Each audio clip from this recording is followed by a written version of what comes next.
Broadcasting from Cincinnati, you're listening to the Ringside Reporter podcast. All the news from the world of boxing right here. Well, I'm talking to you the way I want to talk to you. Now, here's your host, Eric Lorda.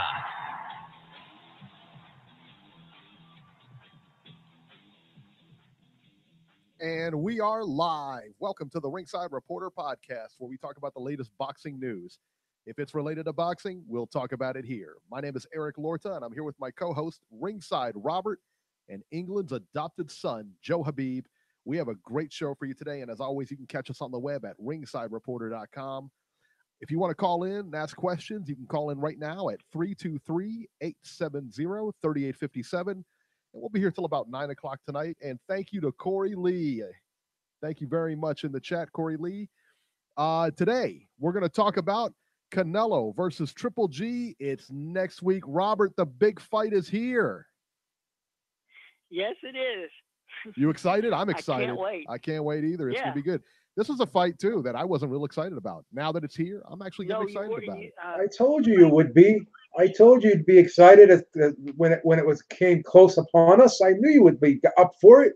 I'm just a complete degenerate for fighting. What am I going to do? Listen to previous shows. He's not excited about it. Matchroom signs a big name, and we'll let you know who it is. But first, we get started with Showtime. Shawn Porter versus Danny Garcia, 12 rounds for the vacant WBC Welterweight title. 13,058 people packed the Barclays Center to watch Shawn Porter win a unanimous decision over Danny Garcia. Scores were 116-112 and 115-113 twice. It was a pretty good fight. I thought it was a pretty good fight, man. I thought Danny Garcia came out. I gave him the first 3 rounds, and it was pretty much downhill for him after that. Garcia came out boxing, and he was backing up Porter at times. I thought he was doing a really good job. But Porter started to get Porter in rounds 3 or 4, where he starts coming in with his head and bullying you and, football player type tactics. Started pushing Garcia back. To his credit, though, he actually surprised me. He was actually boxing better at times than Garcia through most of this fight. I couldn't help but think that Garcia may be slowing down after watching this, man. He didn't look like I don't know. He looked a little bit sluggish. He looked a little bit like he had no plan B. He only wanted to knock Porter out. He had nothing else. Porter, to his credit, boxed very well, moved very well, and can take a shot, man, because Garcia hit him pretty flush. He can take a shot for sure. After the fight, Errol Spence jumped in the ring and challenged Shawn Porter, just like Shawn Porter challenged Danny Garcia a few months ago. Shawn Porter quickly accepted the fight and said, quote, "This will be the easiest fight to make." So, Beeb, what were your thoughts? This was an awesome fight to watch. And the reason why is I think going in, most of us thought this was going to be a war of attrition, basically to see who could impose their style on the other. And that's what made this fight fun to watch, because you saw the two styles unfold, and you saw the back and forth where, Garcia did win. I had him win in 2 of the first 3 rounds, but a lot of people had him win in the first 3 rounds. But then after that, I thought Porter won the 4th.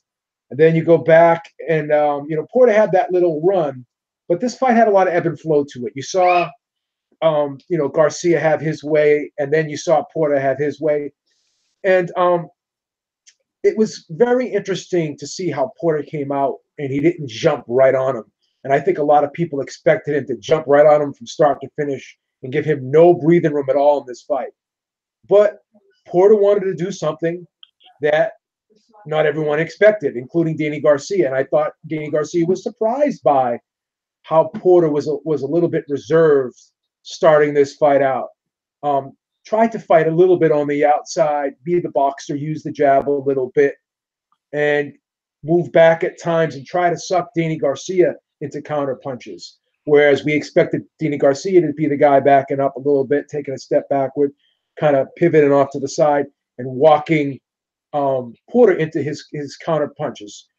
Garcia did move forward a lot in this fight early on, and he was able to be the ring general. He was the aggressor, but when he was moving forward, he was still very economical with his punches. He was still tentative. And I think part of that was the confusion, where he didn't expect to have to move forward. He expected Porter to come right at him. Both guys did great with body work. Garcia did have his moments where he was countering over the top with his right hand, where he was landing some clean left hooks. But at the end of the day, in a close fight like this, the guy who looks like he's working harder and trying harder, a lot of times will get the nod in those close rounds with the judges. So when you have a nip and tuck fight like this, where both guys are landing at pretty much the same rate, and both guys are landing good shots here and there, you could argue that Danny Garcia's shots were a little bit cleaner. But if Porter's not wobbled at all, if he's not staggered and there's no knockdowns, it's really hard to determine, because Porter may not land everything he throws, but he throws, and he threw a lot of punches last night. I don't care about what the punch stats said. I think if you had two eyes in your head, you could definitely determine that he was the much busier guy. Although he may not have landed all the punches he threw, he may not have landed at a high percentage, but he still was the guy that was working harder, particularly in those middle rounds where it seemed to be his best part of the fight. And it seemed as though Danny Garcia was getting lulled into that false sense of security, where Porter, he's probably saying to himself, well, Porter is going to be fighting this way pretty much the whole fight. He's trying to change things up on me. And then on the turn of a dime, Shawn Porter went back to some of his old tactics. But this was an intelligent pressure. When he was inside, he didn't go headhunting. He went to the body, didn't smother his work, didn't go too far deep in where the fight got sloppy. I think that, he got his combinations off. He put his punches together well when he was on the inside. And I think that he showed a different wrinkle to his game last night. I think offensively, he fought a very, very intelligent fight. And we got to give him credit for that. So at the end of the day, I did have this fight a draw, but it was razor close. But if you had to pick a winner, and you had to look at a guy who, if you were looking for reasons to say won the fight, you could argue that Shawn Porter won this fight basically because he was the busier guy.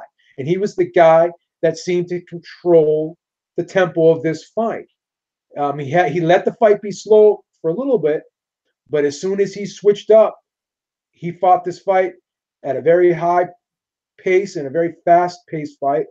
And Danny Garcia wasn't able to adapt to that in the middle rounds. And credit to Danny Garcia, I thought he did win the 9th, 10th, and 12th rounds. So I did give him a majority of the rounds towards the end. But again, that 12th round could have gone either way. A lot of people possibly may have given Porter one of the 9 or 10 rounds too. So there were a lot of close rounds here. But the decisive rounds were won by Porter, in the middle of this fight. Rounds, 6, 7, and 8 were clear Porter rounds. A lot of people gave Porter 5 too. 4 was a clear Porter round. So the clear rounds were won by Porter. More clear rounds were won by Porter. And then, when you factor in the swing rounds, this fight could be going in a multiple array of outcomes here. You could have 115, 113 either way. You could have it a draw. Or, I think the 116, 112 was a little wide.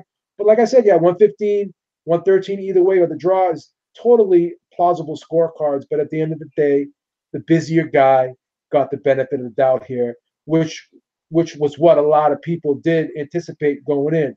Garcia had to, do some good work with the counter punching. He had to hurt Porter. He had to get the judge's attention, have Porter stagger back or have his head snap back or have him being forced back, and none of that happened. Even though he was landing clean shots, Porter still walked through the shots. Porter had an excellent chin in this fight, and he did make adjustments. So that's what made the difference in this fight, and that's what made the difference, I think, with the judges. So at the end of the day, this was a great fight. Probably one of the closest fights I've seen in recent years. I mean, this was a really tight fight.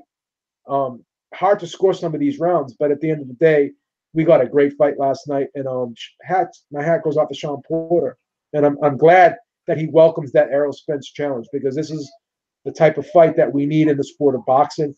I think Shawn Porter proved that he's not afraid of anybody, and this goes back to what I said, and we'll talk about this probably later, how Shawn Porter was not ranked by the IBF, and then when he did win the WBC title, obviously he put himself in position now for a unification fight. So now the fight can be made much, much easier. Both guys have the same advisor. They both fight on the same network. So this is a no-brainer coming up for next year. Beeb, let me ask you, I gave the first 3 rounds to Danny Garcia. I thought he boxed really well. What did Shawn Porter do from that 4th round on to take over this fight, or to get back in the fight?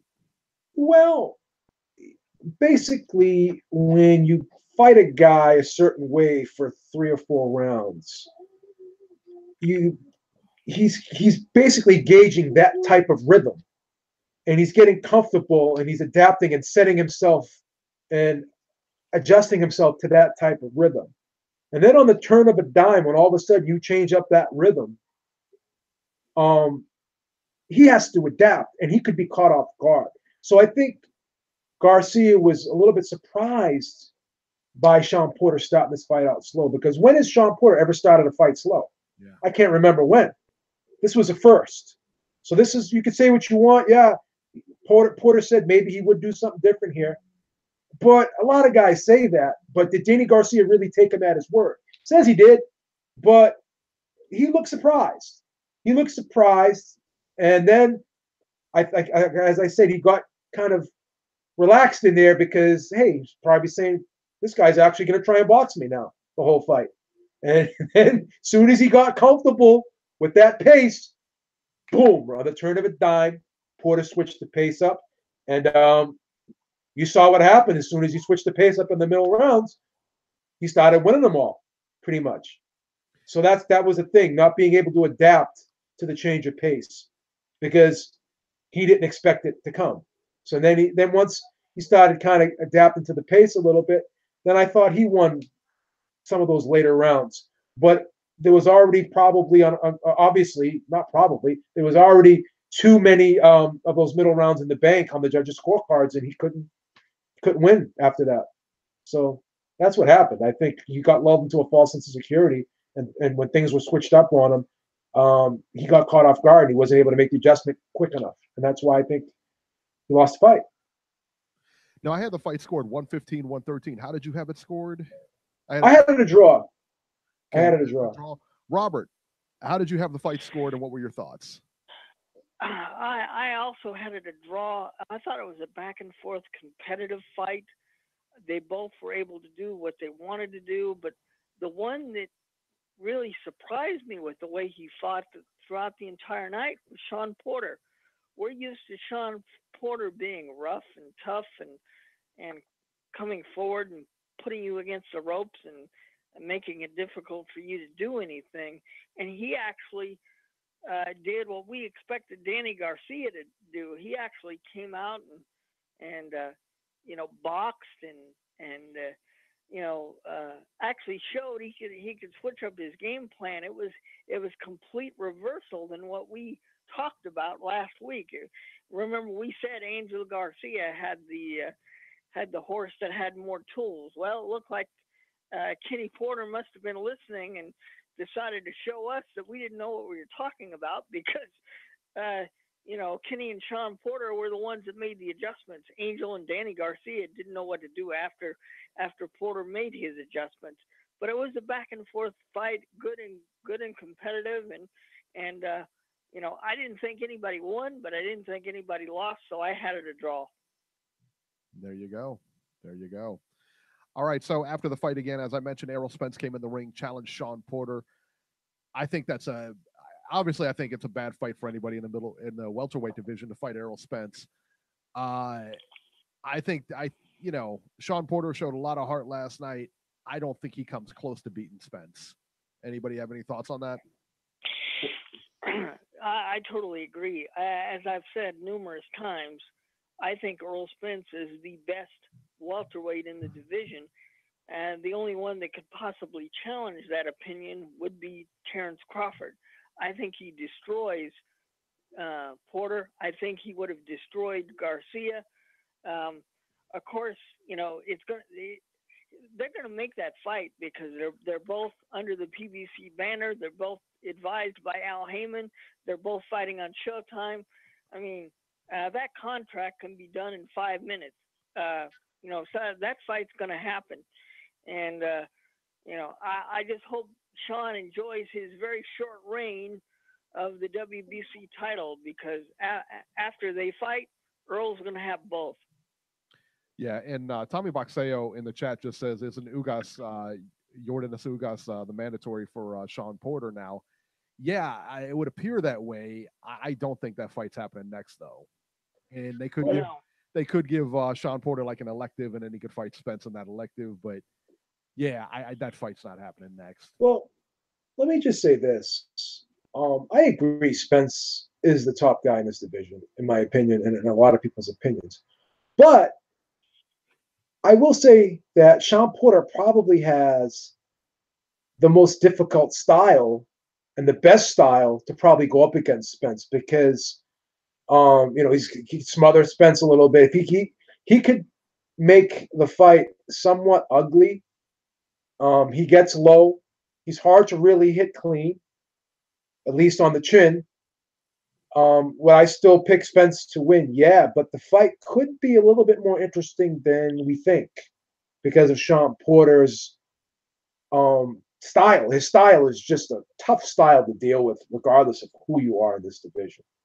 I don't see anyone really being able to blow Shawn Porter out of there. I mean, even if you beat him, I think it's always going to be a close competitive fight. I think any welterweight he steps in the ring with, win, lose, or draw, they're going to know they're in a fight. And I think that's just the way he brings it, and that's his style. So I think out of all the welterweights in the division, and you can even throw Crawford in there, I still think that Crawford, as skilled as he is, I don't think he brings that physicality that Porter brings. And that physicality can really throw a lot of guys off. You got a guy that's constantly touching you and bumping you and offsetting you and knocking you off your rhythm, and you're constantly having to jockey for position and fight for position in there. That's a very mentally and physically taxing fight, taking nothing away from Crawford. So this could be a very ugly fight and a very tough fight for Errol Spence, even though I would still pick him to win. Style-wise, this could be the most difficult fight for him. I think style-wise, Spence blows him out. I don't think that Porter. I think Porter may try the bull tactics a couple of times. I think Spence is going to be too strong for him. I think Spence hits too hard for him. I think Spence is too big for him. I think that's a bad fight for Shawn Porter on every level. I really do.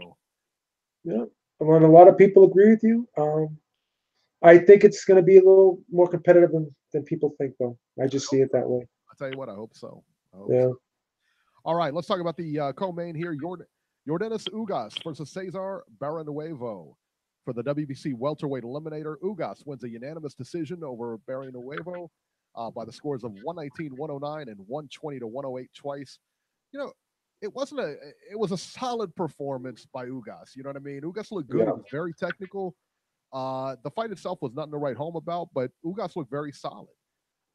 Yeah. Barrienuevo was trying his best. He just, I mean, what are you going to do against this guy? This guy's a good, solid. Yeah, he's solid. Very solid.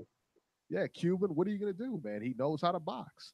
Yeah. You know, I think somebody in the chat, I think it was Reese Mack. Yeah, Reese Mack in the chat said that, do you really want to see Porter fight Ugas? Because Ugas is now the mandatory for the WBC. And while I don't hate that fight, I don't hate him and Porter. I'd rather see Spence and Porter, but I'd like to see Ugas versus Danny Garcia. I think that's a better fight. I don't know that we'll see it, but that's the fight I would like to see. What were your thoughts, Beeb? What were your thoughts on Ugas last night? I was watching this fight, and with no disrespect to Ugas, it was just so predictable, and every round was just like watching a rerun of the other one. And with all due respect to him, I had to fight myself to stay awake. I just don't like fights like this where I had the same problem. yeah, and this is no dish. I just don't like fights like this where one guy is just a boxer, like an Erislandy Lara. Those, no disrespect again. I mean, I'm not stereotyping, but Cuban boxers are guys who are very methodical. They use the ring, they fight on the outside, and if they can win easy, they're going to win easy. They're not going to take unnecessary chances, and that's what you saw last night. You just saw a pretty much comprehensive, methodical performance. It almost looked like a sparring session, and it is what it is. Now, this guy Ugas, I don't know how he would do against the top level guys. Would he be able to box like that against a pressure guy like Porter? Would he be able to deal with Errol Spence trying to walk him down? Could he? Because there's only so long in a fight you can move until you have to stand your ground and fight. And until I see this guy be put in that situation where he has to stand his ground and fight, the jury's still going to be out, in my opinion. I don't know what you guys think, but that's how I feel. Yeah, I'm kind of with you. Robert, go ahead. I'm sorry. That's why Eric's idea of a Danny Garcia fight might be a good idea, because then you could see how you would do against a top level kind of guy. Because now we have to wonder what direction Danny Garcia is going to go in after his performance last night. Because he obviously didn't win, but in my opinion, he didn't lose. But where does he go from here? Maybe an Ugas fight is a good idea. Yeah, I think so. And where do you guys, where does Danny Garcia go from here? Let's go back to him. Let's switch gears here for a minute. Let's talk about Danny Garcia again. Where does he go from here? He's lost 2 close decisions, but he's looked very he looked very one-dimensional last night. And hit the nail on the head when you said that he made, Porter made the adjustment and Garcia still stayed in the first 3 rounds throughout the fight. Yeah. Where does he go from here? Is it time to hang it up? Did you guys think that he looked one-dimensional last night? Did you think he looked like a step slower? I don't think he looked a step slower, but I see your point with the one dimension. But as I've said so many times, a guy could be one-dimensional in a lot of people's opinions, but that one dimension could be a very good dimension where it's hard to still beat that dimension because it's such a strong dimension. And that's how I see it with Garcia, because to his credit, this was the second fight in a row where I think he finished strong. I think he finished that 12th round very strong. But then the counter argument to that is, well, that wasn't enough. And that proved to very well be the case. But I think he can go back and look and just say, you know what? When I am not doing much, when my opponent is not throwing and I'm able to move forward, I'm going to have to start taking more chances, because this is the second close fight in a row that I lost. So obviously, I'm going to have to do more. I'm going to have to step it up a little bit with my activity. Obviously, I'm not going to reinvent myself and become a volume puncher, but I'm going to have to throw more than I've been throwing. And I'm going to have to, not wait till the last 3 rounds to step on the gas. There's a problem in the middle rounds of fights with him where he gets complacent, it seems, taking nothing away from his opponent. I'm sure his opponent has something to do with that. But when his opponent switch gears, he's got to switch gears too. He's got to be able to get out of that mentality of just fighting at that same rhythm the whole fight. He's got to have that second gear kick in a little bit earlier, and he's got to be a little bit busier, because in a close round, you're not going to get the nod if you're not busier than the other guy. That's what puts the round over the edge, is activity usually in a lot of judges' eyes. So it was just such a close fight that there was really no losers here. I don't think he loses anything in this performance. I really don't. I don't think he takes a backward step here. I think he's in pretty close to the same strong position he was before this fight. he's going to still be in the mix, in my opinion. Okay. But again, I agree with you. You made a great point. This is the second fight in a row where he didn't switch gears. He didn't change things up. He let the middle rounds slip away again. So he's got to look at this fight real closely and say, there's a pattern here that needs to be corrected. And unfortunately, and with all due respect, I don't think Angel Garcia is going to be that guy to be able to sit him down and tell him this stuff, because every time he loses a close fight, it's a robbery, it's corruption, there's a backroom deal going on. Right. And if you can't acknowledge a problem, then you can't fix it. And it's so ironic because, this guy's been on the receiving end of a lot of close decisions. And as I've said before, when people talk about Canelo always getting these decisions, De La Hoya used to be that guy too, until he was on the wrong end of some of these close, controversial decisions. Now we're seeing the pendulum swing against Danny Garcia, just like I think the pendulum's going to swing against Canelo next week. You can't ride that wave forever. You're not going to sit there and be the beneficiary of getting those close decisions every time. And you can't lull yourself into that false sense of security thinking that that's going to happen. But I think, honestly, and I'm always the last guy to say this, because every time someone loses, everyone wants to get rid of the trainer. But I don't think this Angel Garcia is bringing anything good to the table. He's been with him his whole life since he was a young kid, and I think he's taken him as far as he can take him and taught him as much as he can teach him. Now it's not like you got to reinvent this guy. He just needs to be fine-tuned. And Angel Garcia is not going to fine-tune a guy that he thinks is being robbed when he loses.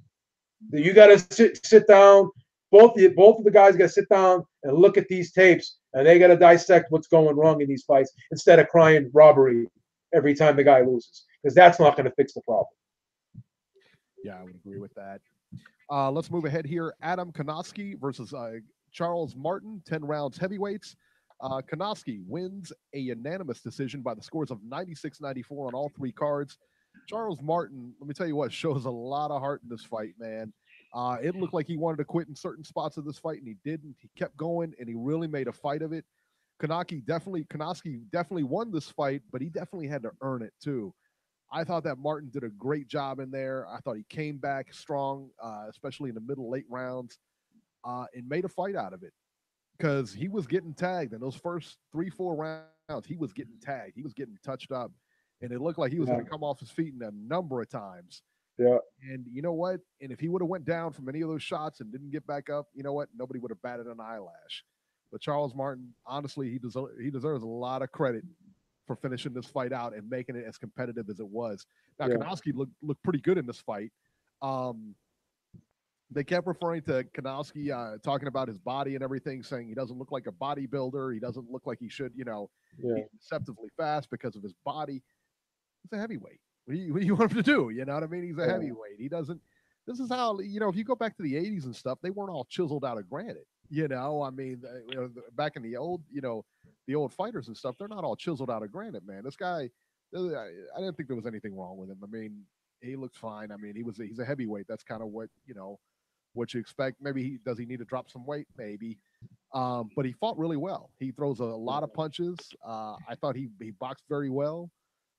So, yeah, I thought overall it was a pretty good fight. I think Jason in the chat said that this fight stole the show.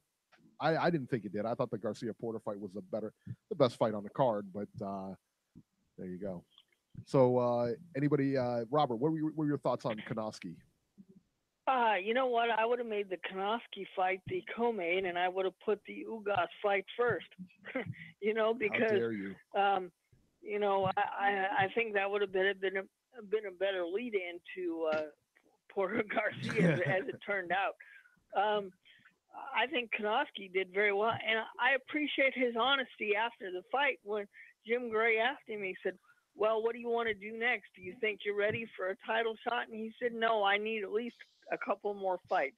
I appreciate a fighter who is undefeated, and the media wants to immediately say, "Well, are you ready for a title shot?" And I like it when a fighter can say, "No, I have work to do." So I appreciated that.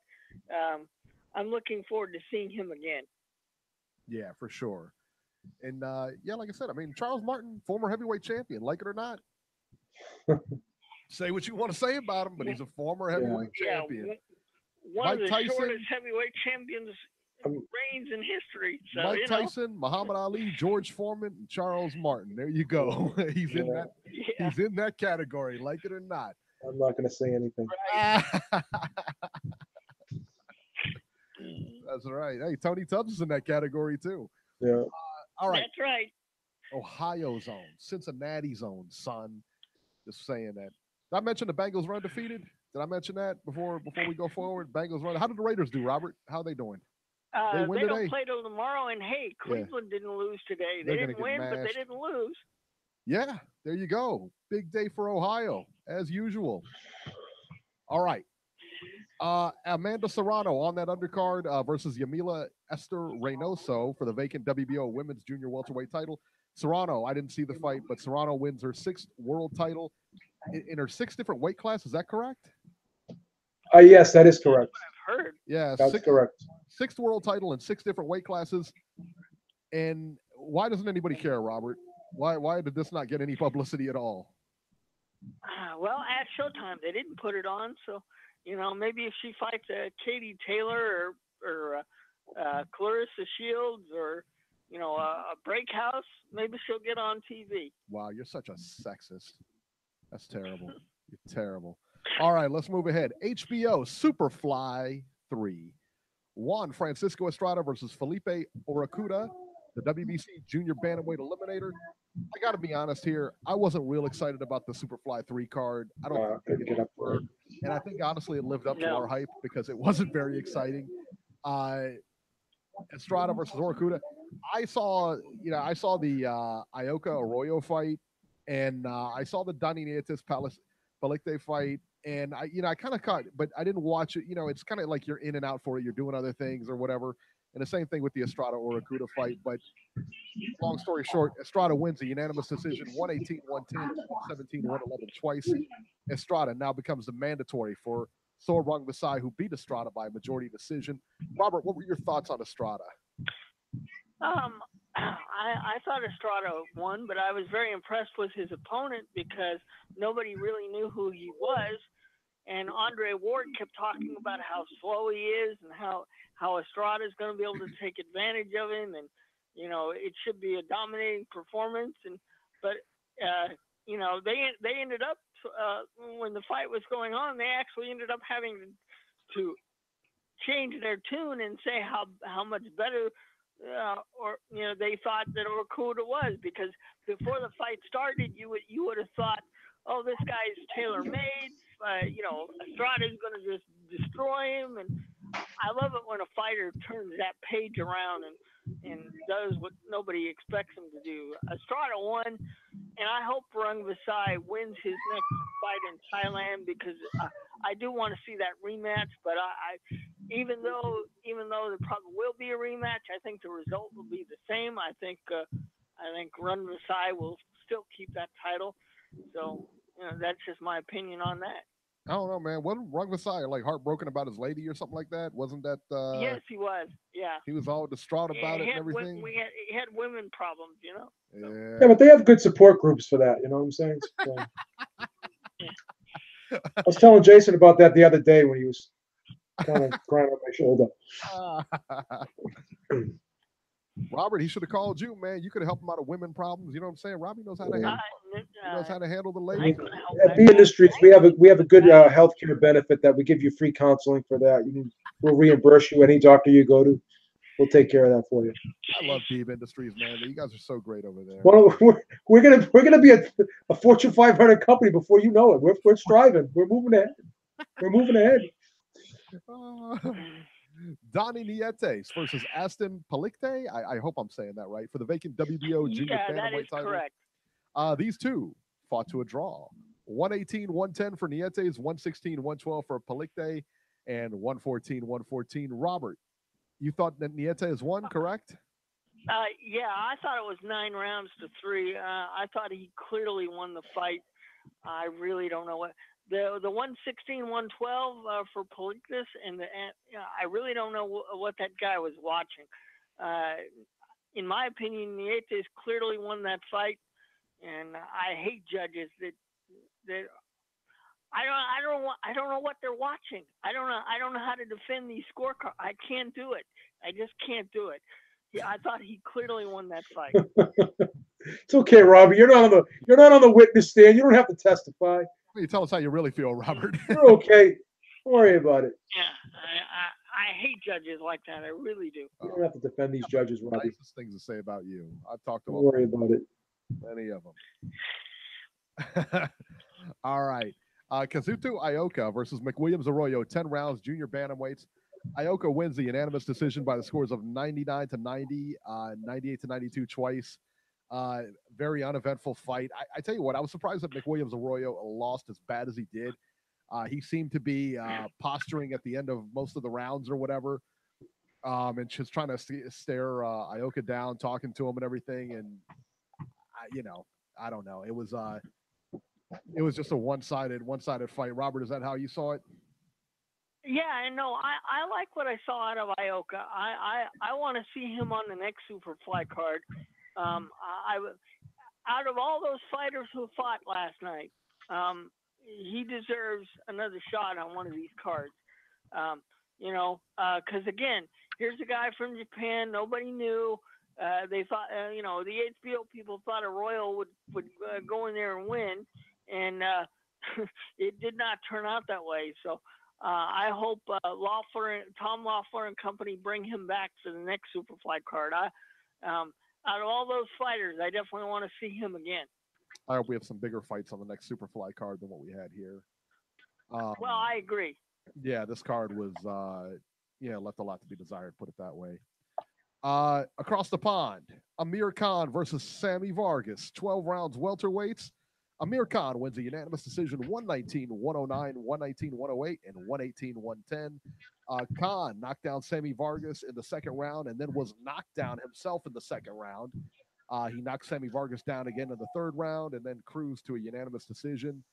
As far as what's next for Khan, he wants to fight Manny Pacquiao. Go figure that one out. Pacquiao would definitely draw him the most money. And I don't know who I take in that fight. I'll be honest with you. I'm not. They can make a ton of money over there in the UK.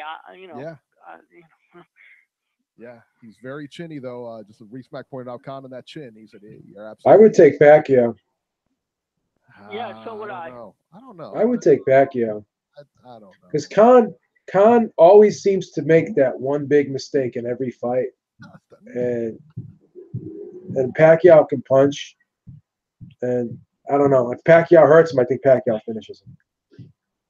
Hey, it could be a replay of Marquez Pacquiao 4, but this time Pacquiao dishing out the punishment instead of receiving it. Yeah. You can make a case for Khan in that fight, though. You can still make a case for Khan in that fight. Yeah, sure. Jason Wellborn versus Tommy Langford. It's a rematch, 12 rounds or middleweights. Wellborn wins a split decision. Shocker here. Sam Eggington versus Hassan Joaquinho. 10 rounds, junior middleweights. Joaquinho wins via TKO in the second round. I was very surprised to hear this, man. They were talking about Sam Eggington. They were already planning his next fight. He was Cade. So, I don't know. On ESPN Plus, Tim Zhu versus Marcos Jesus Cornejo.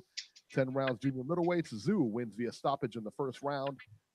And in Croatia, Filip Urgovic versus Amir Mansour, 10 rounds heavyweights. Now I read the because I didn't watch it, it wasn't televised here, but I read the results and I had to go check this out, man. Urgovic knocks out Mansour in 3 rounds. He knocked Mansour down in the third round and finished him a few seconds later. Let me tell you what, Urgovic looked really good in this fight. Very kind of an awkward style. And I'm looking forward to seeing him again. He's now 6-0 with 5 knockouts. He carries his left hand very low, almost like a Tommy Hearns kind of thing. And his right hand is also very low, too, on the outside. He's an interesting boxer, man. I'll look forward to seeing him. But I was surprised he took care of Mansour. Mansour is pretty durable, pretty tough guy. Always comes in great shape. He was definitely in great shape here. But, yeah, I was surprised that he took care of him like that. Now, in all fairness, Mansour was a substitute, late replacement. So there you go. Who knows? All right. Let's talk about the fights coming up here. Are there any fights this weekend, Robert? I don't think there's anything here. Just the biggest pay-per-view of the year so far. Oh, there is one. There is one. Okay. Okay. Well, let me see if I can find it here. I don't know if they'll have it listed, but well, let's see. All right, September 13th. That's a Friday, is that right? No, that's a Thursday. Thursday. This is why I have you, Robert. You're my savant. You know all this He's stuff. he's got a built-in calculator in that brain of his. He does. Calendar, I should say, not calculator. That's right. Well, both. Both, yeah. Robert's a genius. September 13th, Thursday at Las Vegas on ESPN2. Ruslan Madiev versus Pablo Cesar Cano, 10 rounds, junior welterweights. It's got to be a Golden Boy card, right? You got it, Toyota. Jesus. Yeah, there you go. On September 14th, which is going to be a Friday, from Fresno, Robbie's old stomping grounds on ESPN, Jose Ramirez versus Antonio Orozco, 12 rounds for Ramirez's WBC junior welterweight title.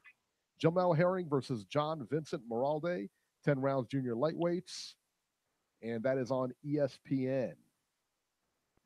Now, from, let's see here, Saturday, September 15th, Mexican Independence Day weekend. Yes, sir. Got it. There it is, from Las Vegas on HBO pay-per-view for the low price of $85, $85.99. Now, Robert, is that for HD? Yes, that is for HD. Wow. All right. So they didn't juice you another 10 for HD. All right. So they just And I will be paying for that. That's $85, man. I tell you, I gotta be honest, man. When I saw the price tag for this, I almost balked at it. I'm like, 85. I was like, whoa. But then I remembered I paid $100 for McGregor Mayweather. I expected 75. I didn't expect 85. Yeah. Getting greedy. But in all fairness, we haven't paid for a pay-per-view in a while. So there you go. Well, Oscar had to up Triple G's percentage, so that's why. I love how it came out of his pocket. Now he raised the price. Well, now he's trying to recoup his losses, I guess. I don't know.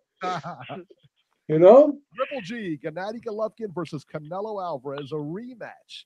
12 rounds for Golovkin's WBA and WBC middleweight title. On the undercard, in the co-main, Jaime Munguia versus Brandon Cook. 12 rounds for Munguia's WBO junior middleweight title. David Lemieux versus Gary Spike O'Sullivan. 12 rounds middleweights. Roman Chocolatito Gonzalez versus Moises Fuentes. 10 rounds junior bantamweights. So that's a pretty good card. Up and down, man. It's a pretty good card. Some showcase fights on there, but a pretty good card. Let's see here. And that's it for the weekend. Yes, that is it for the weekend. Let's talk about it. Gennady Golovkin, Canelo Alvarez. This is pretty interesting, man. And I'll give my take on it. And then actually, you know what? Let's throw it to Beeb first. Let's let Beeb do his take on it first. Beeb.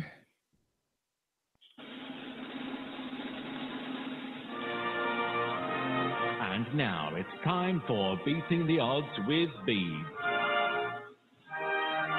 Starring Britain's adopted son, Joe Habib. Once again, another 50-50 fight. On paper, a lot of people are going on both sides of this one. Gennady Golovkin is a -150. Canelo Alvarez is a +130. It's ironic because if this fight was made 3 or 4 years ago, or even 2 years ago, the odds would not be this close. They'd be overwhelmingly in the favor of Gennady Golovkin. But now, all of a sudden, since people are ready to write off Gennady Golovkin as being a senior citizen, he's probably going to walk to the ring with a cane this time, judging by what a lot of people are saying about his age. Has he slipped a bit? Yeah. But is it enough to make him insignificant in this division? In my opinion, absolutely not. The guy is still a good boxer. He's definitely still has that power. He's a very versatile fighter. Now, Canelo Alvarez did do a lot better than I expected and a lot of people expected in that first fight. But at the end of the day, as I said several times, and I hate to sound redundant, Canelo Alvarez fought the fight of his life and still walked away with the draw. Gennady Golovkin didn't look like the old Gennady Golovkin. Now, was that because of his age, or was that because of maybe he was a little starstruck by the situation? Did he come out a little flat? And then as the fight wore on, he started feeling good, and then he started getting to his rhythm, and then he started picking up the pace and imposing his will a little bit on Canelo Alvarez. The argument can be made either way. But in my opinion, Gennady Golovkin did not win the way I expected him to win, and did not fight and have the same success that a lot of people expected him to have in the first fight. Even though a lot of people had him winning, they still thought that he would win in a more decisive manner. And a lot of people expected him to knock out Canelo Alvarez. Now, just because he didn't win as decisively as we expected, did Canelo Alvarez get the benefit of the doubt based off of that? Did Canelo Alvarez get rounds and get points in a lot of people's opinions, and most likely with the judges, because he did better than what was expected? That's an argument to be made as well. But at the end of the day, I think Gennady Golovkin needed to go to the body more in the first fight, and he didn't. I thought he was able to be the ring general. He was pushing Canelo Alvarez back. He seemed to be, fighting the fight that he wanted in terms of positioning, but did not take advantages of that positioning. When you have Canelo Alvarez on the ropes, that's an open invitation to step in and start ripping that body, which I anticipated he would do. He didn't. But although he didn't land the body shots that I expected him to land, he was very successful with that jab. He was landing a ton of jabs in that fight, and the jab was strong enough to push Canelo Alvarez back. A lot of people are saying that was by design. Canelo Alvarez went to the ropes, tried to suck Triple G into counters. But at the end of the day, Canelo Alvarez did have some good moments in terms of defense. But if you're going to lie on the ropes and you're going to allow a guy to just touch you with shots, even though they're not really powerful shots, that guy's going to get rewarded for that. So how is this rematch going to play out? Well, both guys are angry. They seem to be frustrated more so. They seem to be upset with each other for various reasons. Obviously, we know about the drug test positive scandal with Canelo Alvarez. We know that that's been hanging over his head, and he's been upset about that. He's been talking about that a lot, and he's upset with the press. He's upset with Gennady Golovkin. He's so upset with the press that he won't even do a press conference with Gennady Golovkin in the same room. That's how upset he is with the press. That's how upset he is with Gennady Golovkin. So right there and then, I think Gennady Golovkin has a psychological advantage. He's already in Canelo's head because, Gennady Golovkin feels as though Canelo Alvarez is a cheater. And because of that, he wants to go out there and try to knock out Gennady Golovkin. So here's my opinion on that. Both guys are angry. So usually when someone's angry, they don't fight as well as if they have a stable state of mind. But Gennady Golovkin is the aggressive type fighter here. So for an aggressive fighter to be angry and have that fire in his belly, that's really nothing new. But for a cerebral fighter like Canelo Alvarez, who tends to fight at a methodical pace, tends to lay back a little bit and try to be that counter puncher, if he's going to go into this fight angry and he's going to go into this fight fighting out of character, then obviously that's going to play into Triple G's hands. Also, let's not forget about the long layoff. And let's not forget about the knee surgery, who Golden Boy tried to say that was a cosmetic surgery, which was refuted by Canelo Alvarez. I can look back at a fight with Miguel Cotto and Sergio Martinez. Everyone was saying, oh, Martinez is going to kill Cotto. But then when you looked and you watched Martinez training with those knee braces on, right then and there, that was a red flag for me. Coming from a guy who's had multiple knee surgeries in both knees, I know how debilitating the surgeries can be, and you're never the same after them. Canelo Alvarez is training with a knee brace on, okay? Canelo Alvarez has that dark cloud over his head. Did he take the clenbuterol knowingly, which I suspect he did? And now he's being tested vigorously, so I don't think he's going to have the same advantages being on that drug or having used that drug. He had to have been clean for a substantial amount of time. So I don't think he's going to get the benefit of that drug. And that's just my opinion. I can't prove that he took it knowingly, but I think he did. So, people can say what they want about that drug, but that drug does increase stamina. It is a bronchodilator. It enables you to eat more calories and utilize energy better from those calories because your metabolism is speeding up. Whenever your metabolism speeds up and the food you put in your body, you can eat more and you can burn that food more efficiently and use it more efficiently for fuel. So all of Canelo Alvarez's weaknesses conveniently were corrected and nullified by this drug. This drug fits perfectly for a guy like Canelo who's moving up in weight and who's going to get heavier, but still wants to be muscular and wants to be effective and wants to have that stamina. So you take that away, I suspect Canelo Alvarez is going to probably come out very aggressively in this fight with trying to prove a point because of all that mystique and all that negative press with the drug testing scandal. So you got a guy like Canelo Alvarez who doesn't usually fight aggressively, who isn't that guy who has that fire in his belly, doesn't go out there and try to annihilate his opponent, whereas Gennady Golovkin is that aggressive guy. So I think him being angry will correct some of those problems in the first fight. He'll go to the body. He'll get in there, start earlier. And that's his style from the get-go. Anyways, that's who he is as a fighter. So you're going to take another guy who's not like that, and he's going to try and be like that. I think that's a recipe for disaster.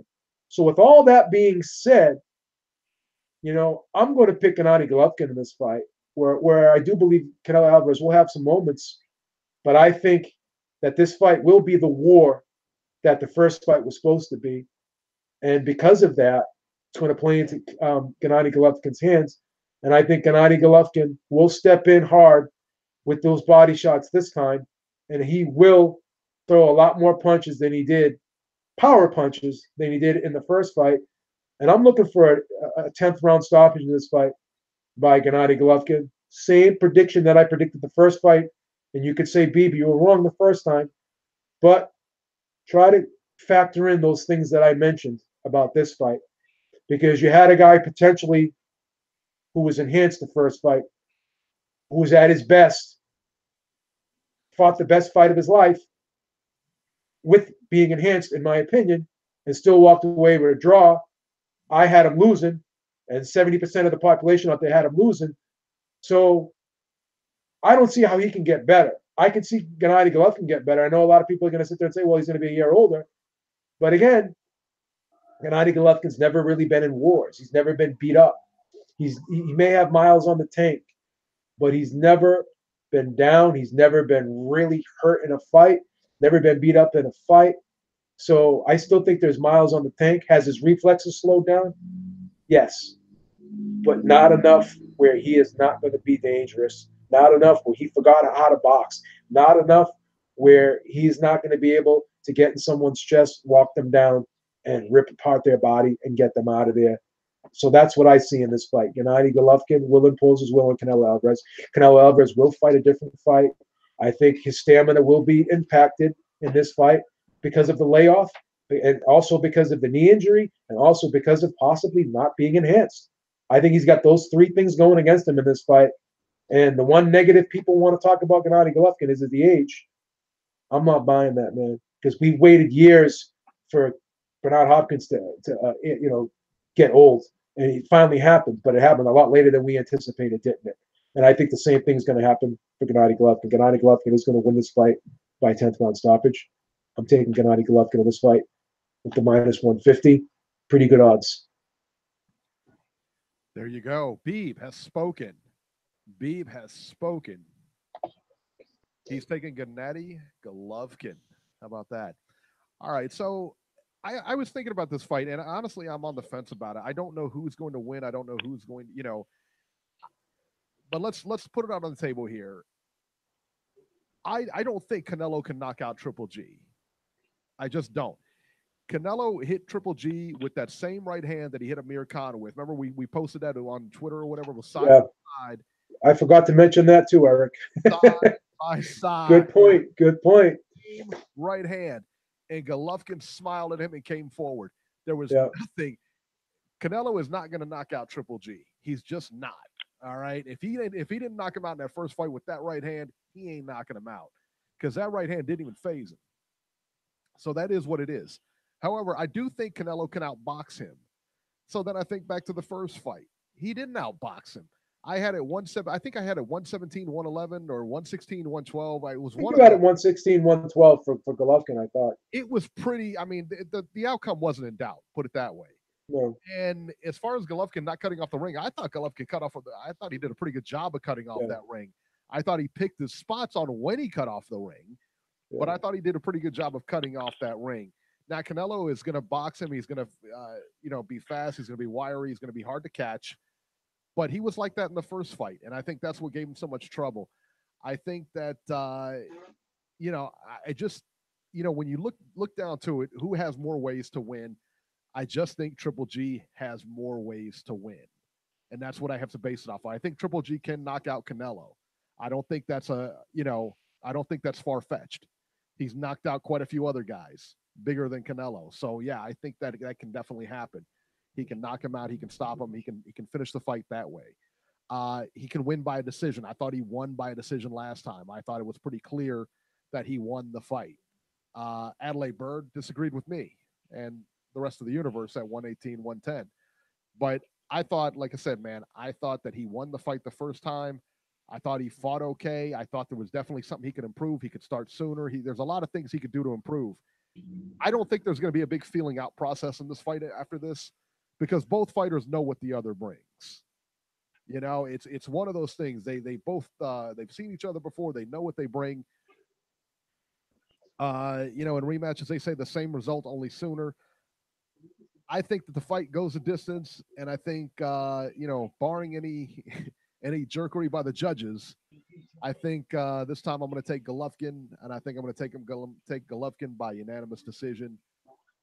I think Canelo can win. I really do. I think Canelo can win. I just don't think he will. But the only way, to me anyway, the only way Canelo wins is decision. And as far as Golovkin getting older, that's a valid point. Very valid point. And I'll tell you this, Golovkin does have an expiration date on him. Now, you mentioned Hopkins. You can't really mention Hopkins and Golovkin age-wise like that, because Bernard fought a completely different style than Golovkin fights.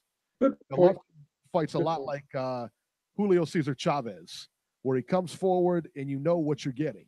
It's a pressure style. But he rolls shots very well. He doesn't catch them flush. That's what I think. Yes, that's very much. Very much. But Hopkins was a defensive guy. Yeah. And you would take these guys who threw volume punchers and you throw them in there with Hopkins, all of a sudden they're not volume punchers anymore. That's a very fair point. Touche. But that being said, I'll tell you what, there is an expiration date on Golovkin. I just don't think it's this fight. I think that they're both guys are motivated, and I don't see Canelo. Honestly, I don't see Canelo trying to go in there and slug with him. Canelo's too smart for that, But at the end of the day, man, I can't. I can see it going both ways, but if you put a gun to my head right now and ask me, man, I'm going to tell you the same thing I'm going to tell you now. Golovkin by unanimous decision. So that knee brace is going to be a problem, though. I don't like seeing a guy training with a knee brace on, because it was only for what did he say? It was only for precaution or something like that. It's fine. Yeah, but he had his knee scoped. There's a meniscus tear in there somewhere, and that was a very similar injury. I've had it, and I know Martinez had it, but Martinez also had a torn ACL. But Martinez was known for being a guy who moved very well. And we saw him in the Cotto fight. He couldn't move. Now, is Canelo is going to be in as debilitated shape as Martinez? No. But that knee could affect his movement. Really could. If his movement is affected, he's going to get knocked out. That's what I'm saying, Eric. I mean, I tried to, Robbie remembers this when I talked to people about Sergio Martinez doing the elliptical with 2 knee braces on in preparation for Miguel Cotto. First of all, the Beeb does the elliptical because his knees are shot. Whenever you see someone doing the elliptical, that just shows you there's knee problems there. Not always, but a guy with knee braces on doing the elliptical, that's a dead giveaway that there's a problem with the knees. All right, so there you go. I don't know. Robert, I know you're dying to get in here. Jump in.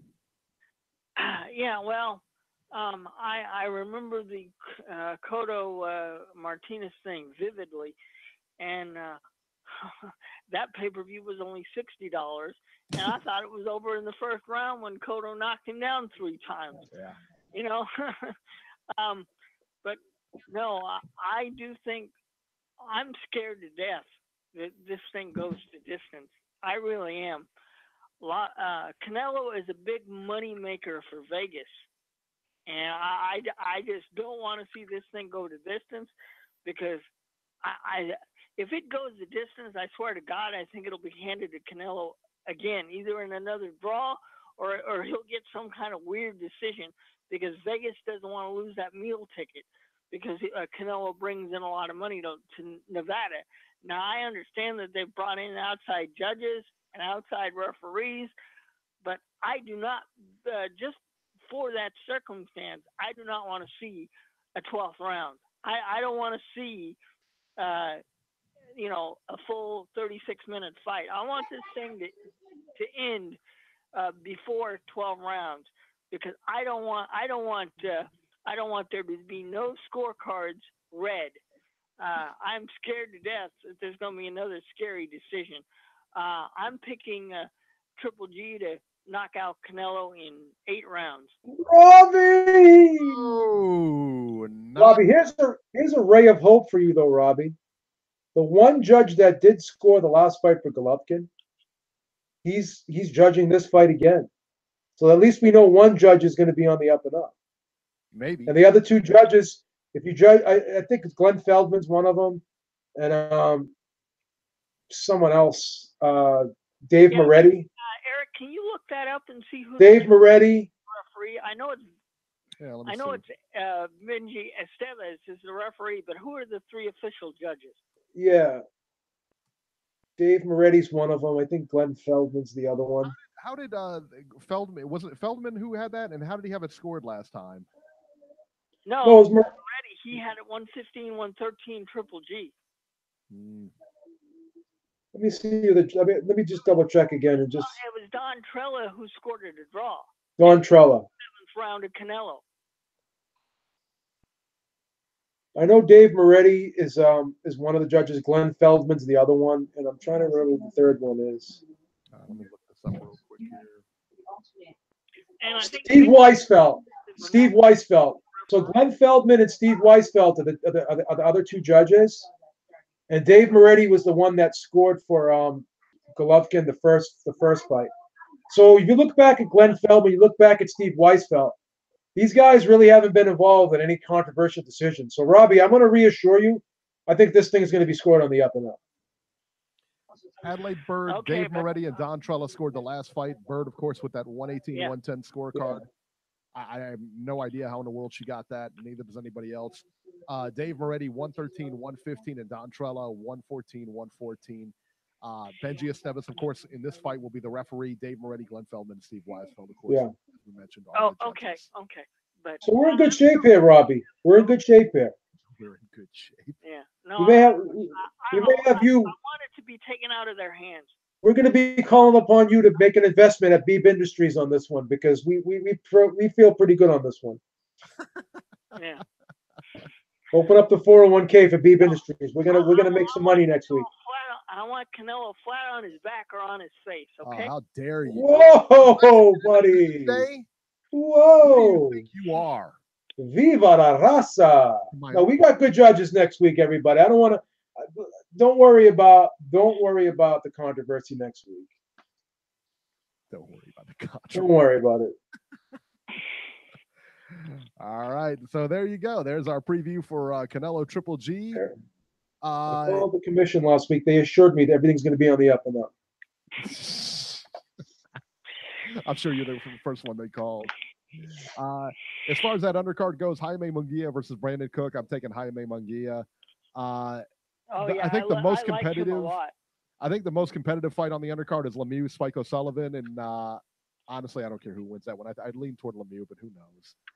And then Chocolatito versus Moises Fuentes. And Chocolatito is done. I don't know why he's there. That could be the most competitive fight on the card. Who knows? Robbie wants this guy to be unlicensed. He's gonna put a petition out there to get Chocolatito unlicensed. How dare you? He's really not happy with the fact that Chocolatito's still fighting.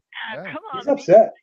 After the Rung Masai knockout, you don't think Roman is done? I mean, he is done. I wouldn't. Hey, if I was a family member, I'd be telling him to stop. And who knows if they aren't? What if he's having like problems? Who knows? I don't know. All right, let's go.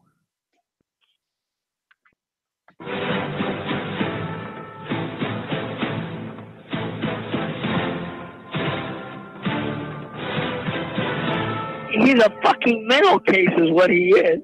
How dare you, Robbie? Come on. What a beautiful fucking Sunday. And hello to you too, guys. Jason. Listen closely, guys. Listen closely.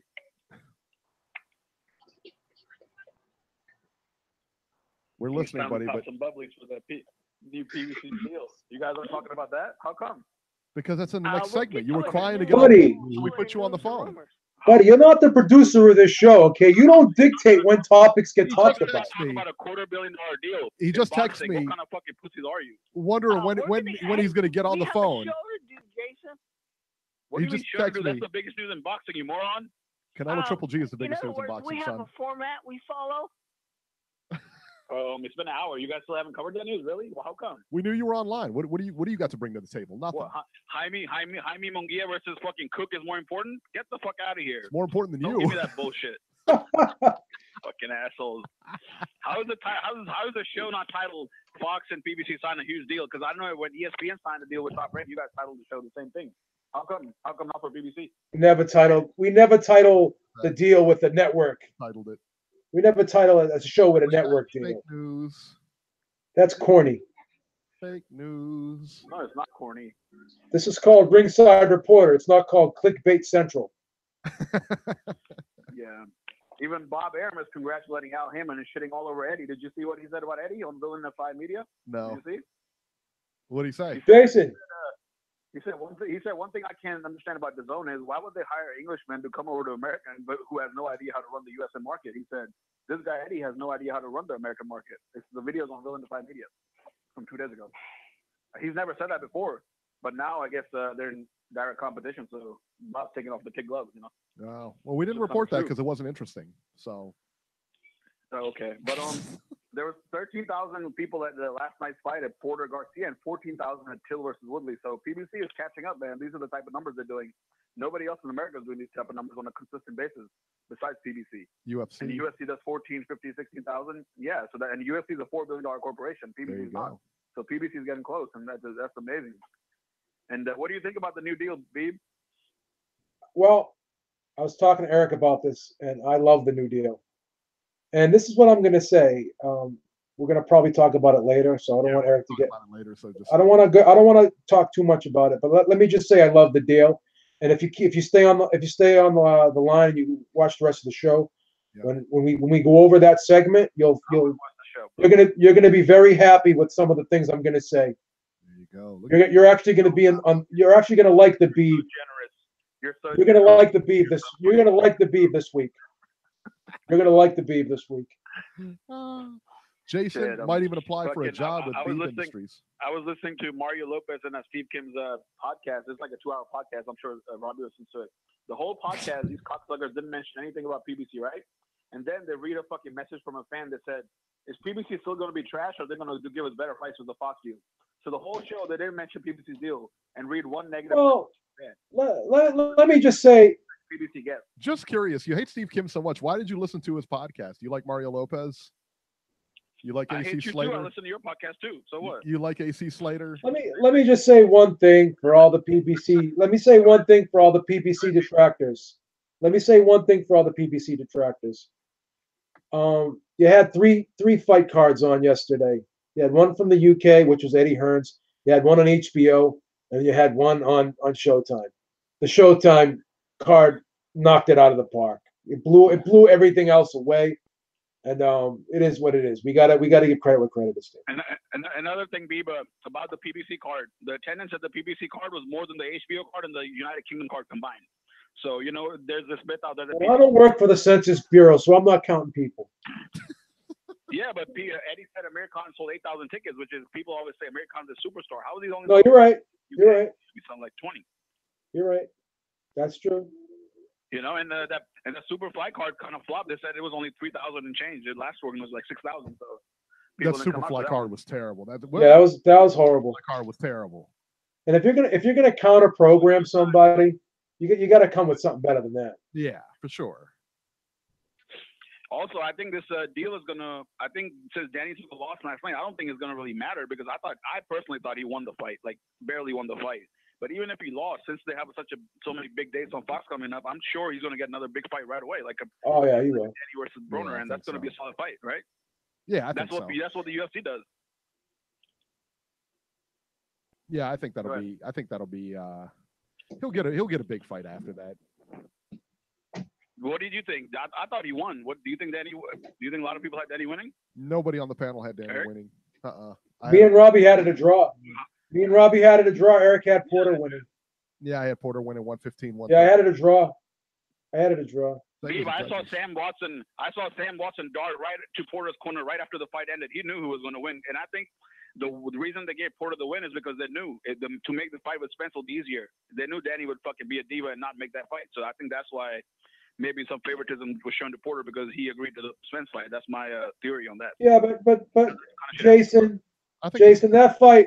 Can we agree that fight could have easily gone either way? Can we agree on that? Yeah, absolutely. Okay. Absolutely. Also, did you guys hear the fucking crowd during the Martin versus Konecki fucking fight? Yeah, they liked it. They haven't been that loud since the Judah versus Danny fight. That was fucking lit. That guy brought a lot of fans with him, Konecki. He had a lot of fans in the audience with him. See when he was announced, and then he put his hands in the air, how the crowd went crazy. Yeah. That was awesome. They came out for his last fight too, and he's an undercard fighter. Imagine when they gave him a main event, how heavy they're gonna come out. That was just main event. And also, that fight should have been the co-main, the second fight. They should have put the Ugas fight first. I don't know why they did that. Robbie said that too. Robbie already said that. Yep, I already covered that.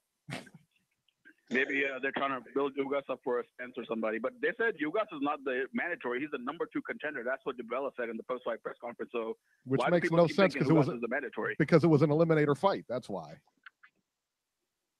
Okay, but IBF hasn't still called the mandatory yet, right? They will at some point. It's not the IBF title. Well, remember, Spence already fought his mandatory in June, so he doesn't have another mandatory fight for a while. He can fight whoever he wants now. Yeah, it was a WBC eliminator. Glad, go ahead. It was a WBC eliminator. The Ugas fight. Yeah, it was. Yeah, for Porter. WBC or IBF? WBC. Porter, Ugas got the Porter spot. Yeah. So if he doesn't fight Spence, he's going to have to fight Ugas. And I think Ugas could give Porter some fucking hard work. Ugas is sharp as hell. Yeah, I think so too. I'm not hating that fight. I want to see the Spence fight first, but yeah, I'm not hating that. And Porter is not going to be able to bully Ugas because he's so fucking tall and long. It's going to be harder for him to bully him. I'd rather see Garcia and Ugas and Porter and Spence. Yeah. Also, I'm glad that Spence finally woke up and kind of pulled Crawford's cherry picking card. He said, "I've got footage of me in sparring beating Benavidez's ass, and this is the kind of guy Crawford's fighting on main events, So he kind of poked holes in his fucking resume. It was kind of funny. Yeah, I'm not. This is how you promote yourself. Errol Spence is actually promoting himself. No disrespect to Crawford, but Crawford's got to do some of this too. Yeah, he's not doing anything. But also, I wish Spence wasn't drunk because Spence sounded kind of tipsy, and I saw a video of him taking tequila shots for the Duane Blakes, which is kind of weird. I didn't think Spence drank. But all right, please, buddy, and this could easily be a defamation of character suit. What'd you say, Beeb? Nothing.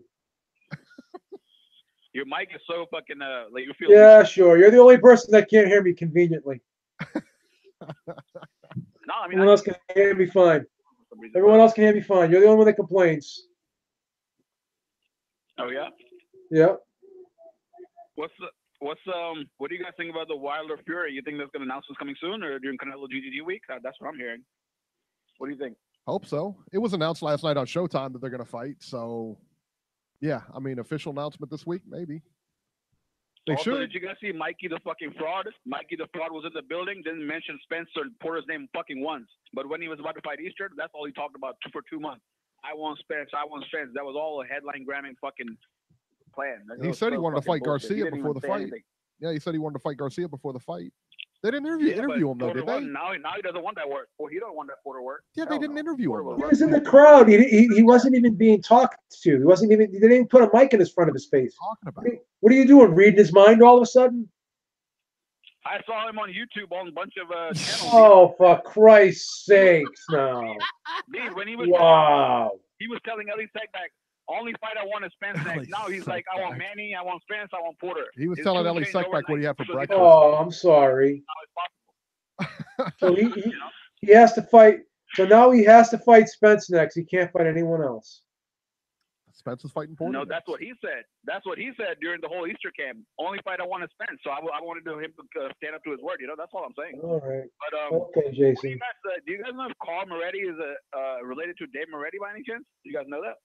I don't know. I imagine maybe. Yes, he is. I know that Julie Letterman is related to Harold Letterman. That's kind of a conflict of interest, isn't it? Why? I don't. Why would it be? I don't.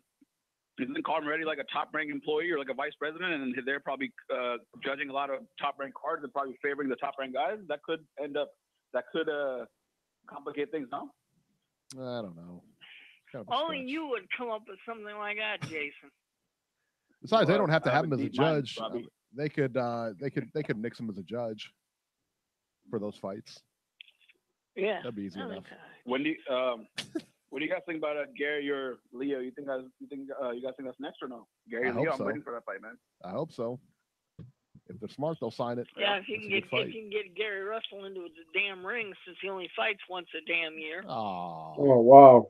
But now they got more dates, Robbie. They got more dates. They got to fill 22 dates on Fox. So Fox said Fox Sports. So well, they're gonna need more guys. And then you need to get a hold of Al and tell him to put a cattle prod up Gary Russell's ass and get him in the damn ring more than once a year.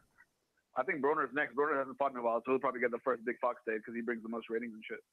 Broner versus maybe Lipinets or something. That's what I might get. I mean, those are the kind of fights we're probably going to be seeing, and they'll probably get paid $1 million, $2 or something like that. Also, guys, what do you guys think about fucking Bellew versus Usyk? Do you guys think that's going to happen or no? I have a feeling it's not. It has to. Yeah, it's going to. I don't. You think so? Yeah, they just signed. Matchroom just signed him, so yeah, it's going to happen. Why wouldn't it? Oh, Matchroom signed Amir Khan also. That doesn't mean Brooks' fight's going to happen. I mean, that doesn't mean anything.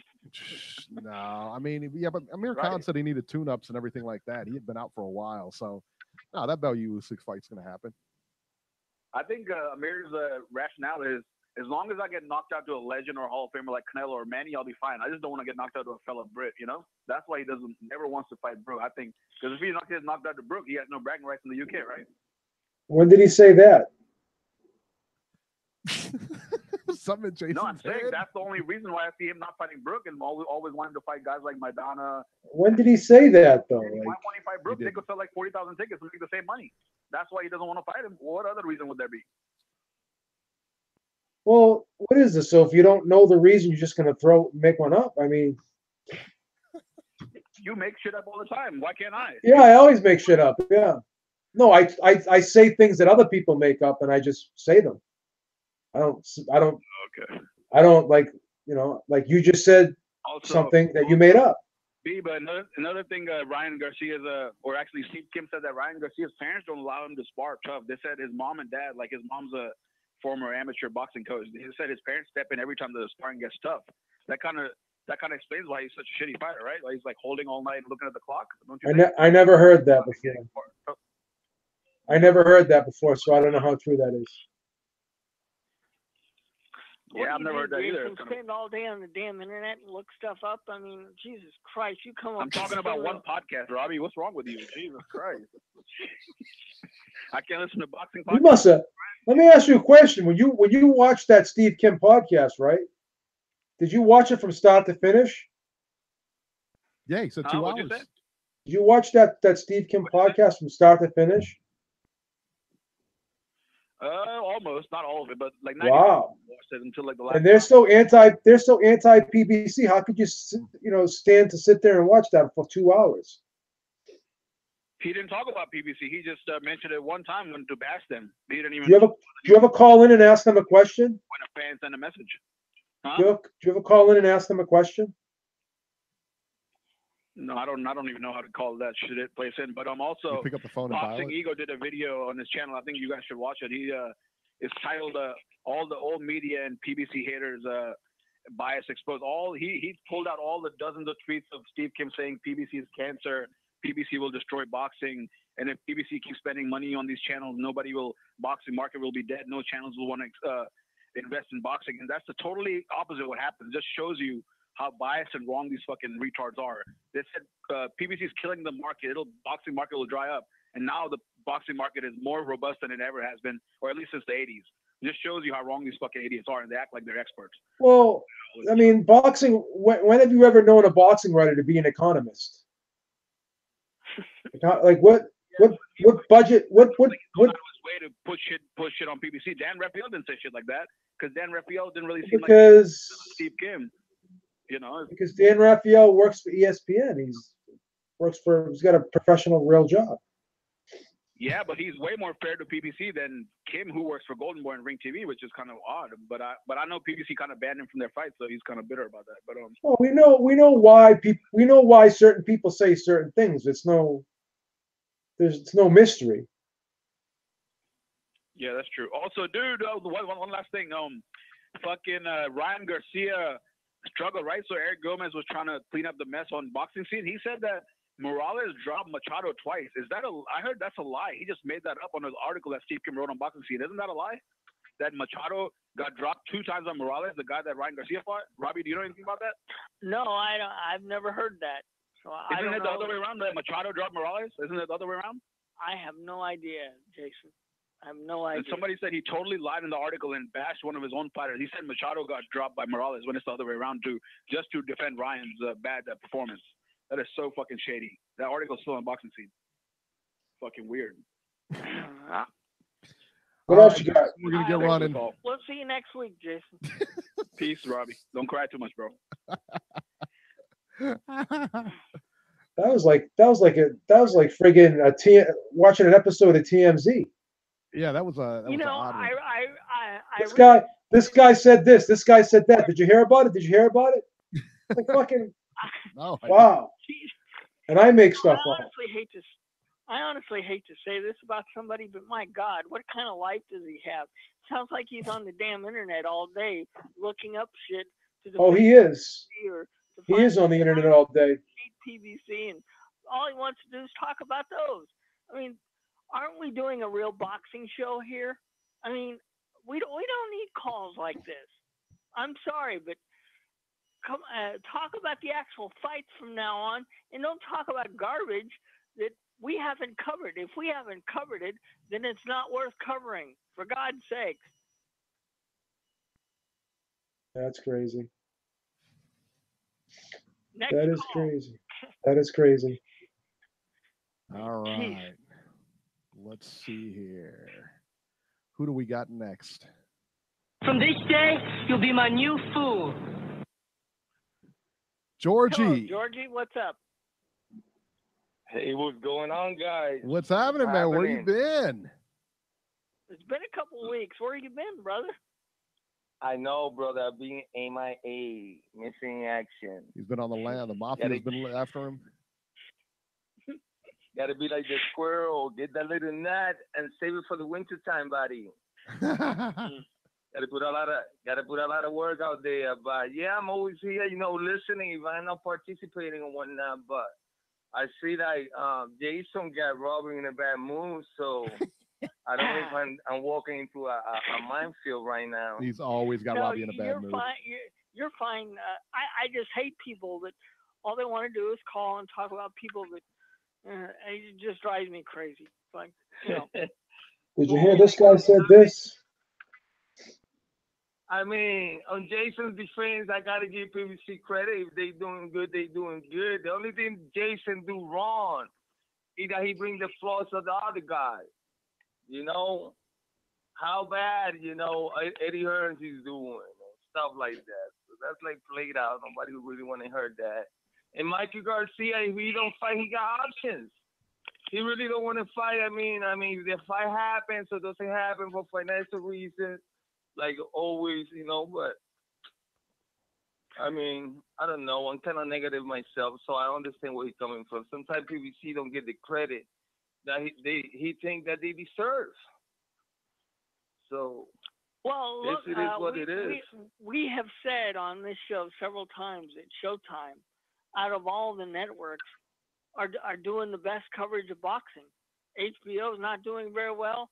ESPN, they leave a lot to be desired sometimes.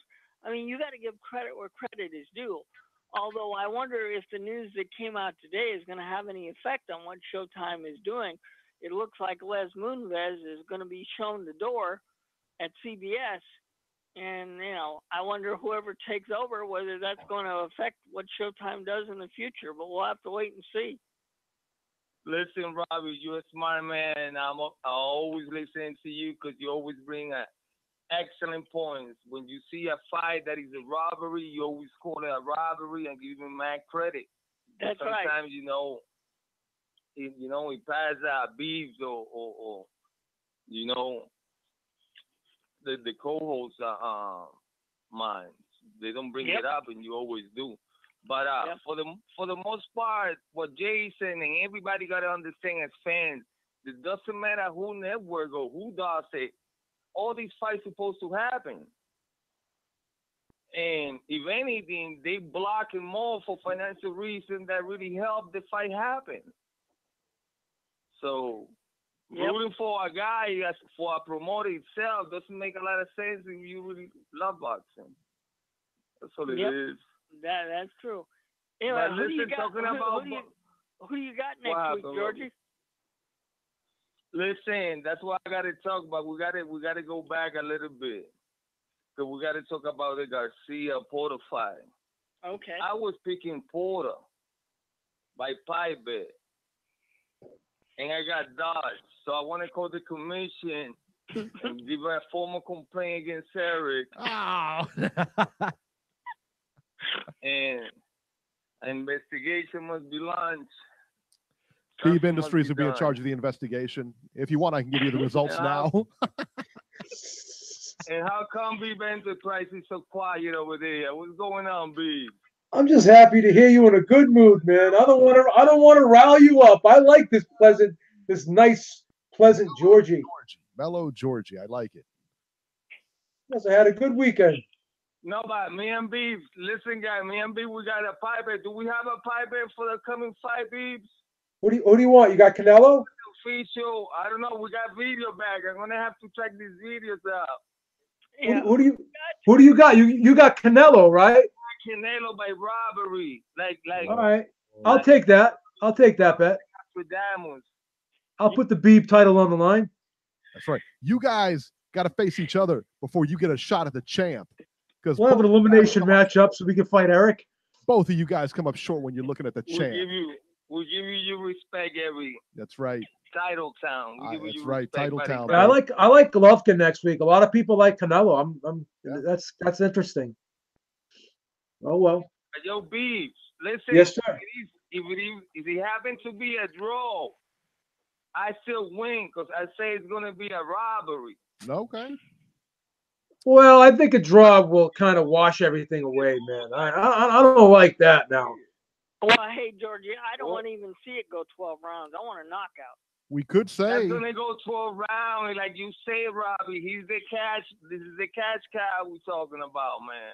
I know. They're not gonna, it could be another draw. It could be another draw or a close Canelo decision. Wow, what are the odds going to be on a draw? Be a robbery on Canelo's part. So if that's what we're talking about, Beeb. All right. That's what we're talking about? Well, I think it's going to be a knockout, but I'm just picking Golovkin to win. Golovkin knockout, 8 rounds. Mark it down.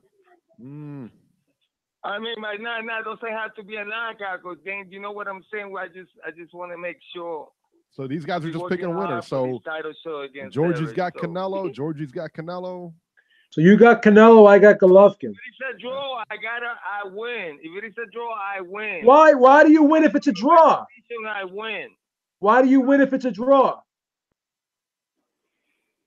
If it is a draw, I win because it's a draw. Nobody wins if it's a draw. When you lay a bet down in Vegas it's a draw, nobody wins. That's what I'm saying, but yeah. He's gonna get raw one way or the other. Either gonna be a draw or he's gonna win in a close one. That's what I'm saying. No, you don't win if it's a draw. You don't win if it's a draw, Georgie. We ain't going to bed things, not on, because I know Triple G ain't winning. That's for sure. Listen, you know what I'll do? You know what I'll do? If it is a draw, no. If it's a draw, I'll take the pie. If it's a draw, I'll take the pie. If it's a draw, I'm gonna give you that. There it is. You're gonna see that. Okay, so we got the negotiation through then. I'm gonna concede your points. You want 60-40, I want 50-50. I'm gonna give you 60-40. You made it happen. We made it happen. But yo, Beeb, you can win because I mean Golovkin is dangerous. But I think he's just a little bit old. And now that Canelo tells the first time around that he could really be in there. And listen, when you say he didn't work the body, it's because Canelo was setting little traps. When you say that Golovkin won the ring generalship, in a lot of people's eyes, Canelo was doing a rope-a-dope sort of thing. No, it's totally. Hey, hold it, baby. Hey, Adelaide Bird agreed with you. Adelaide Bird agreed with you. I can't argue that. I got Triple G winning that time around. The first time around, I give it to Triple G. I thought it was a close one.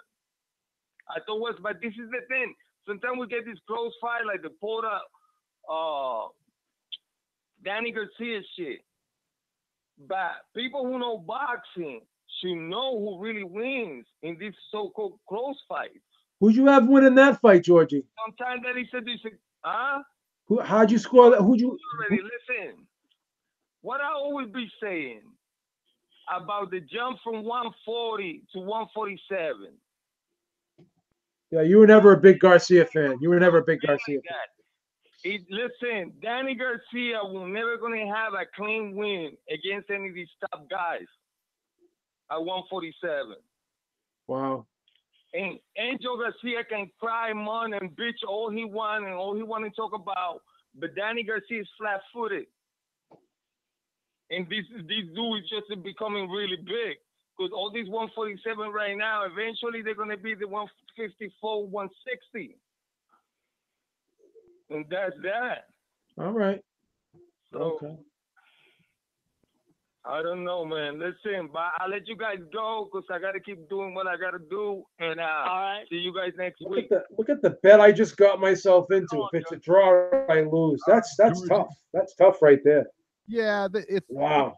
As draws along, 2 draws in a row. Yeah, there's 2 draws in a row. That's like freaking out. Maybe, but two in a row. That's a long. That's like Jason getting a date with a Playboy model.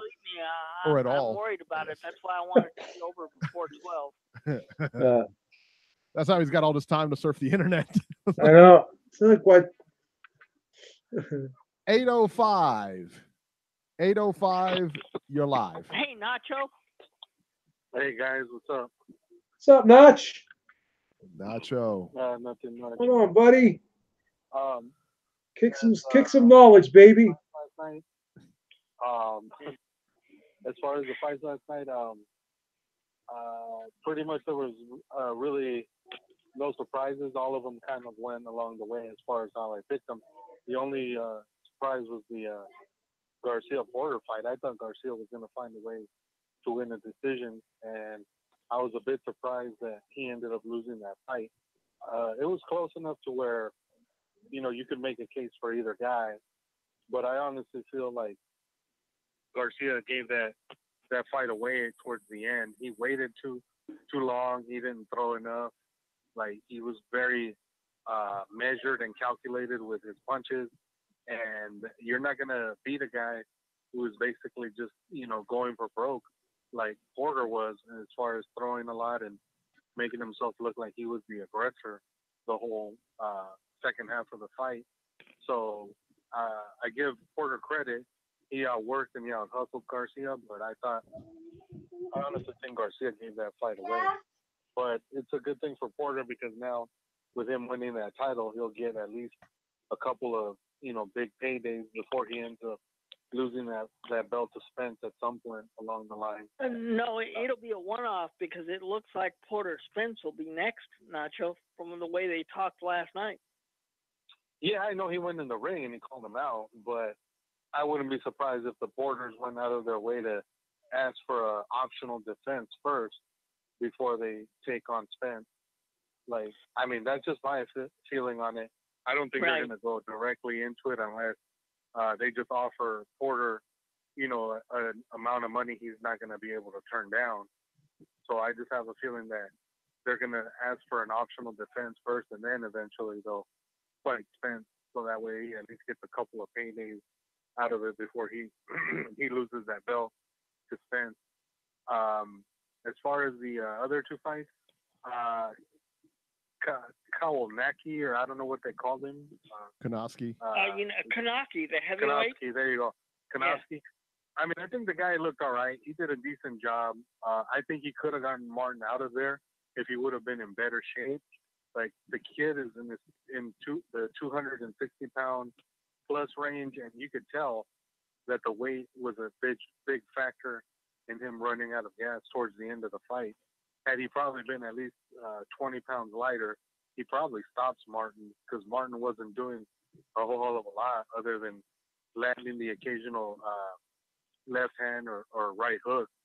But Kanofsky should have gotten him out of there. But, it's good experience for him as far as going the distance with a former champ. So it'll be interesting to see who they put him in there against next. The other fight was god-awful. Ugas won the decision, but, yeah, we don't really need to talk about that fight. That was a sleeping pill fight.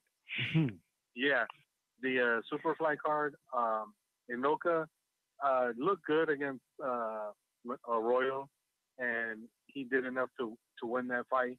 I definitely would like to see him fight Donnie Nietes next, if that fight can be made, because that fight was god awful too. I hope they never put those two guys again in the ring together, him and Palicente, the opponent, because that was just two guys whose styles were never going to match, and it just basically made for a boring fight. And then the main event, I got to give Orkuda credit. I'd seen him fight before, and I thought the guy was a decent fighter, but I expected Estrada really to be I expected this fight to be a showcase for Estrada. I thought Estrada would have gotten him out of there within 7-8 rounds. So I give the kid credit. He was a hell of a lot tougher and a lot better fighter than I expected. So, you give him credit. You give Estrada credit for winning that fight, but at the same time, he should have outclassed Orkuda, because you could see there was times where Estrada, when he put his foot on the gas, he was totally better than Orkuda, and it was just surprising that he wasn't able to, really put enough together to get him out of there. It's a decent win. Hopefully, he does get that rematch against Sarangvasai sometime soon, hopefully early next year. I heard Jason mention the whole thing about Ryan Garcia and how Gomez came out and said something about Machado, fought Morales, and he didn't get knocked down twice, but he did get knocked down by Morales in their fight when they fought. So he did drop him once. So he might have said twice, and that's definitely not true, but Morales did drop Machado when they fought against each other. So he wasn't completely lying when they said. But I agree with a lot of what people are saying. Until that kid hires a real trainer, he's never going to be any better than what he is now. Like, he's pretty much stagnated at this point. Like he just wants to fight guys that he can basically, shoot shine them and steal rounds and win on points. But if the kid really wants to make that next step in his career, he's going to have to hire a legit trainer.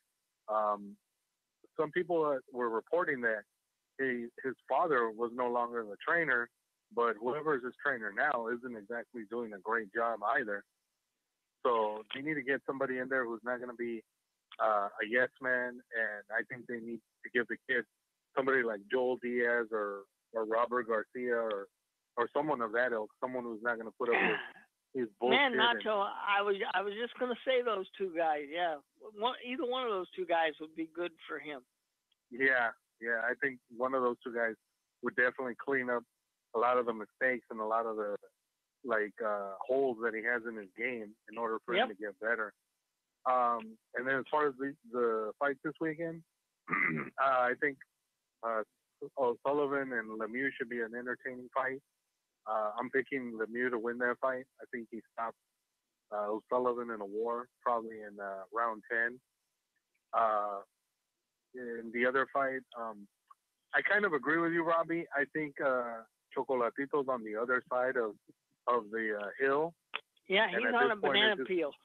Yeah, and it's a matter of time before, someone legitimately forces him out of the game.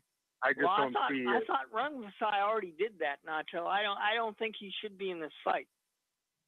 Yeah, but I mean, he could make the excuse that, he should have won the first fight, and even though he got knocked out in the second fight, he probably took a lot of solace in that, he should have won the first fight. So maybe he thinks he still has something left. But I don't think Fuentes is going to be the guy to show that. I think Chocolatito stops him probably in about 7 or 8. And then in the other fight, Brandon Cook, I've looked at his record, not really all that impressed. He's just a guy. And I think Munguia, this is going to be kind of like a showcase. So I wouldn't be surprised if Munguia stops Cook probably in about 6 or 7 rounds. And then in the main event, I want Golovkin to win, but the big question is has he gotten old overnight? To me, the Vanes fight didn't prove anything. It just proved that he was a hell of a lot better than Vanes, but Vanes had no business being in there with him anyway. And it'll be interesting to see what Canelo has going into this fight, because he's been off for a whole year.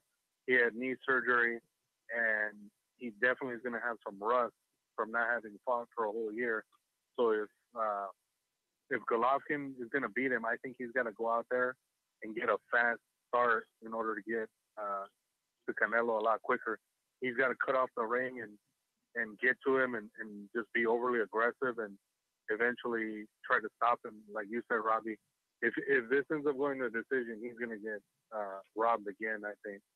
Really? So 2 robberies in a row, you think? Yeah. Wow. What happened?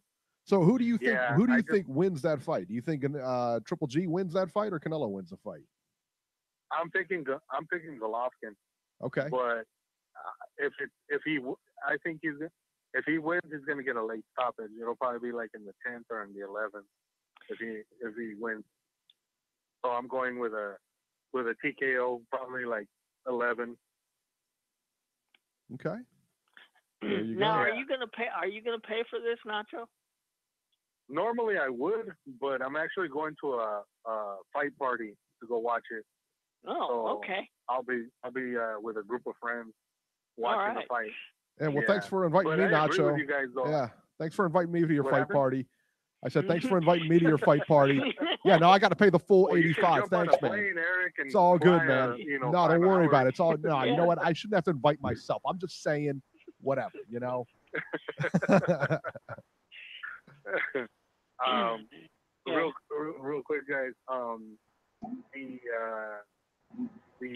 got to see the fight with Ergovic and Mansour.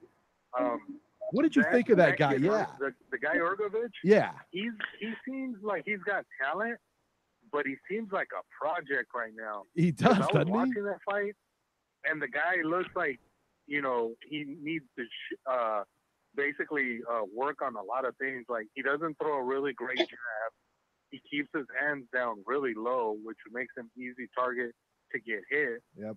And he's really just kind of wild and, raw in a lot of ways. I mean, the guy has talent, but I think he's like in his early 30s, if I'm not mistaken, or he might be in his late 20s. So it's definitely going to be interesting to see who Sauerland brings in as a trainer to help him fix those mistakes that he has in his game. Because he's got power. Right. You can see it because, I mean, he dropped Ventura with a couple of shots to the head, and he hurt him, and he ended up stopping him. So the guy definitely has power, but he definitely has a lot of holes that he's got to fix. So it'll be interesting to see who they bring in to fix all the holes in his game. Because if he's going to get better and be a legit heavyweight contender, he's got a lot to work on before that happens. So before you get out of here, Nacho, what do you think about Jose Ramirez fighting Orozco? Shouldn't he be? Regis Prograis is his #1 mandatory. I think this. Did they pick this guy because he's supposed to be an easy out, or what? I think they took this fight. Well, I think Golden Boy. Let's put it this way. I think Golden Boy put Orozco in this fight because I think they're fed up with him having so many problems making 140. That I think they just said, you know what, if this guy's being offered a title shot, we might as well just take it now because we don't think he can keep making 40 much longer. So I think this is kind of like a cash-out fight for Golden Boy and Orozco because I think Orozco's going to have to move up to 47 pretty soon because it seems like he's killing himself to make 40. And from what I've read, I've heard going into this fight against Ramirez, he will have had a 14-week camp to make 140.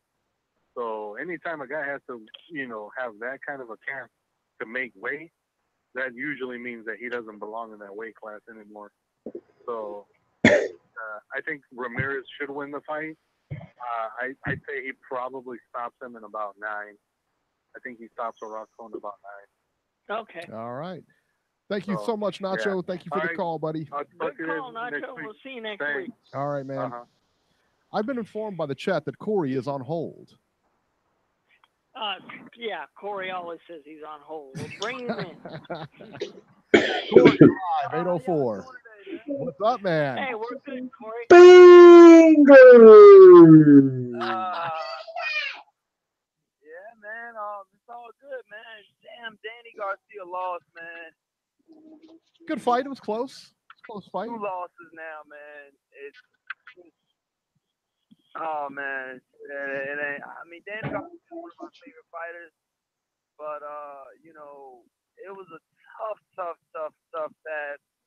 And Shawn Porter did throw more punches for sure than Danny Garcia threw. But with that being said, still I truly think that Danny Garcia still has a lot left in the tank. It was a split decision loss against Keith Thurman. This was a unanimous decision loss against Shawn Porter. And pretty much the judges had it as follows. One judge had it 116 to 112 for Shawn Porter.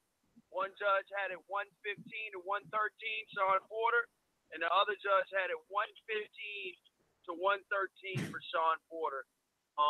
The 116 to 112 was a bit excessive, possibly.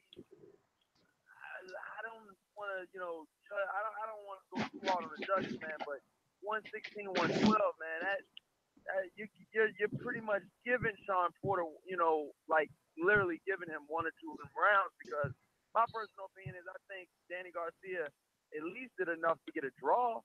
I mean, a lot of those punches that Shawn Porter was throwing weren't landing very flush, and they were off the gloves. He was, off the shoulders and stuff like that. So they weren't the cleanest punches in the world, man. It was a rough fight for Danny and Shawn. I think Danny came on towards the later couple of late rounds and stuff. And you know, my personal opinion about the whole situation is, man, I want to see Danny Garcia back. Don't be surprised, you guys, if Danny Garcia makes you know, a really, really good, strong comeback, you guys. I know a lot of fans are writing Danny Garcia off after this fight.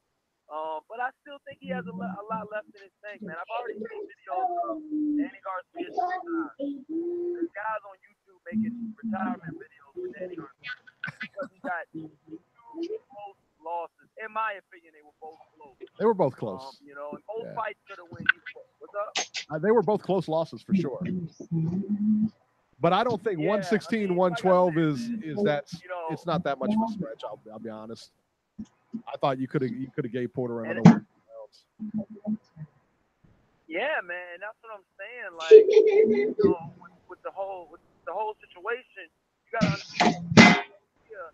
You know, is moving up to 147, and my personal opinion is I thought he looked bigger than Shawn Porter leads up to the fight, but I mean, I don't know if it's me, you guys, but Shawn Porter looked huge last night. The rehydration was official. I mean, the guy looked like he rehydrated possibly 25 pounds. I'm just being honest, and I'm not exaggerating at all. I mean, he looked bigger than Danny Garcia did last night. It's weird how before the weigh-in, Danny looked bigger, but come fight night, Shawn Porter looked bigger. You know, but like I said, he rehydrated. I know they both probably put on at least, I know Danny put on at least 15 to 20 pounds, but, that's a lot of weight, too, that Shawn Porter's, throwing around if he rehydrated to 20 to 25 pounds more.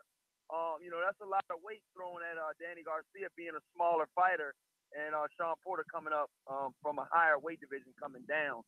That played a factor into the fight as well. Moving forward, Shawn Porter against Keith Thurman. Shawn Porter still loses, possibly stoppage. Shawn Porter against Earl Spence, stoppage, brutal stoppage by Earl Spence. Yep. Mark it, count it. Beeb Industries, we're backing Earl Spence on that one, buddy. But my personal opinion, man, I just think Earl Spence is, leaps and bounds, better than Shawn Porter. You know what I mean? And it's not going to be good, man, because if Earl Spence doesn't get that Mikey Garcia fight, he's going to be looking. He's going to be looking Shawn Porter's way. And I know Keith Thurman said in a recent interview that he will get a fight next, and in the next 3 weeks he will be, announcing, his next fight plans and stuff like that. Keith Thurman also said that, with his injury, it was supposed to be a 6-month injury, but, at the 6-month mark, he knew that it was going to take the full year to rehab, because at first the doctor said 6 to 8 months, but he said at the 6-month mark, his I think it was his elbow. His elbow still was not feeling, right. It still wasn't, I guess, fully healed. So, with that being said, I think Keith Thurman answered a lot of questions that a lot of diehard fans wanted to know. Where has he been at? Did that injury come from Danny Garcia, which a lot of people have been, thinking that happened. He actually put to bed all of those rumors, and he said he had something about a bone spur or something already going into the Danny Garcia fight, already being a little hurt going into the Danny Garcia fight, and he went ahead and got that surgery done after the Danny Garcia fight. But yeah, man, and another telltale sign that Keith Thurman said is he said that he will be fighting a tune-up fight next, and he said that this was before the fight. He did the interview before the fight was over. So he pretty much said that the winner of Danny Garcia, Shawn Porter, will have, earned the spot, and to rematch him and stuff like that. Get out of here. With that being said, it's looking like Keith Thurman tune-up then Keith Thurman, Shawn Porter, which is a fight that I do not want to see again. I do not want to see that fight again, man. I'm gonna be honest with you, man. Corey, I don't think you have to worry about that because I think Mr. Spence is going to take care of Mr. Porter. And then Spence is going to kill Keith Thurman. So do you guys think that it's going to be? Do you guys think that it's going to be a Shawn Porter versus Earl Spence fight before a Keith Thurman Earl Spence? I mean, that is correct. Keith Thurman Shawn Porter. That is correct. I mean, if that's what you guys think. I'm just telling you what Keith Thurman said out of his own mouth. No, well, he can say whatever he wants, Corey, but I think Earl's going to get a hold of Shawn, collect that belt, and then he's going to get a hold of Keith and collect that belt. I'm surprised that WBA hasn't stripped Keith Thurman. I am too. What'd you say, Beeb? I'm surprised that that WBA hasn't stripped Keith Thurman. It'll be 2 years in March. It'll be 2 years in March that Keith Thurman has not seen a ring. They're pretty much saying, from what I'm hearing, that Keith Thurman hasn't even been in the gym in a year. So, well, that's why Corey. That's why his new nickname is Keith No Time Thurman. Wow. Oh, Robbie. Oh, Robbie with the one-liner, the baby. Banger. No. No time. My personal opinion, Robbie, man, like I said, man, you sound like you're definitely not on the Keith Thurman bandwagon. No way. If you don't fight, I'm not. If you don't fight, I'm not on your bandwagon. Okay. What if you get an injury though, Robbie? I mean, he had his bone spurs, Robbie. Yeah. Well, okay. He had a surgery. Then he got married. Then he did this. Then he did that. I mean, come on. Robbie, you're so hard on some of these fighters, Robbie. Give them a break. Robbie's hardcore. No, I'm old school, Corey. Okay, I tell it like it is. So, were you doing a live cast last night for the Porter fight? Huh? Were you doing a live cast last night for the Porter fight? Yeah, I pretty much do a live stream on every fight. What did you say when Porter was announced the winner? Oh man. What did you call him? I didn't say anything nice, man, because I'm a Danny Garcia fan, man. What did you call him? Danny Garcia fan. What's the matter with you? You don't think I read the chat? I called him a couple of different things. What's wrong I don't with know you? if Reese Max in the chat talking greasy again, man. The kid's been trolling the hell out of my YouTube account, man. Like leaving messages like that's disrespectful. You're calling this, that, and the third. Like Robbie said, I call it how it is, dog. Like I don't think Shawn Porter did enough to win that fight, in my opinion, man. Straight up, that's just my opinion, man. But like I said, man, I'm just one small opinion in this big world of boxing, man. You know what I mean? That's right. Like I said, I appreciate you, Reese Mack, for taking your time out and writing paragraphs on my YouTube videos. I appreciate you taking your time out to do that, man. But I don't give a shit what you say. I still think.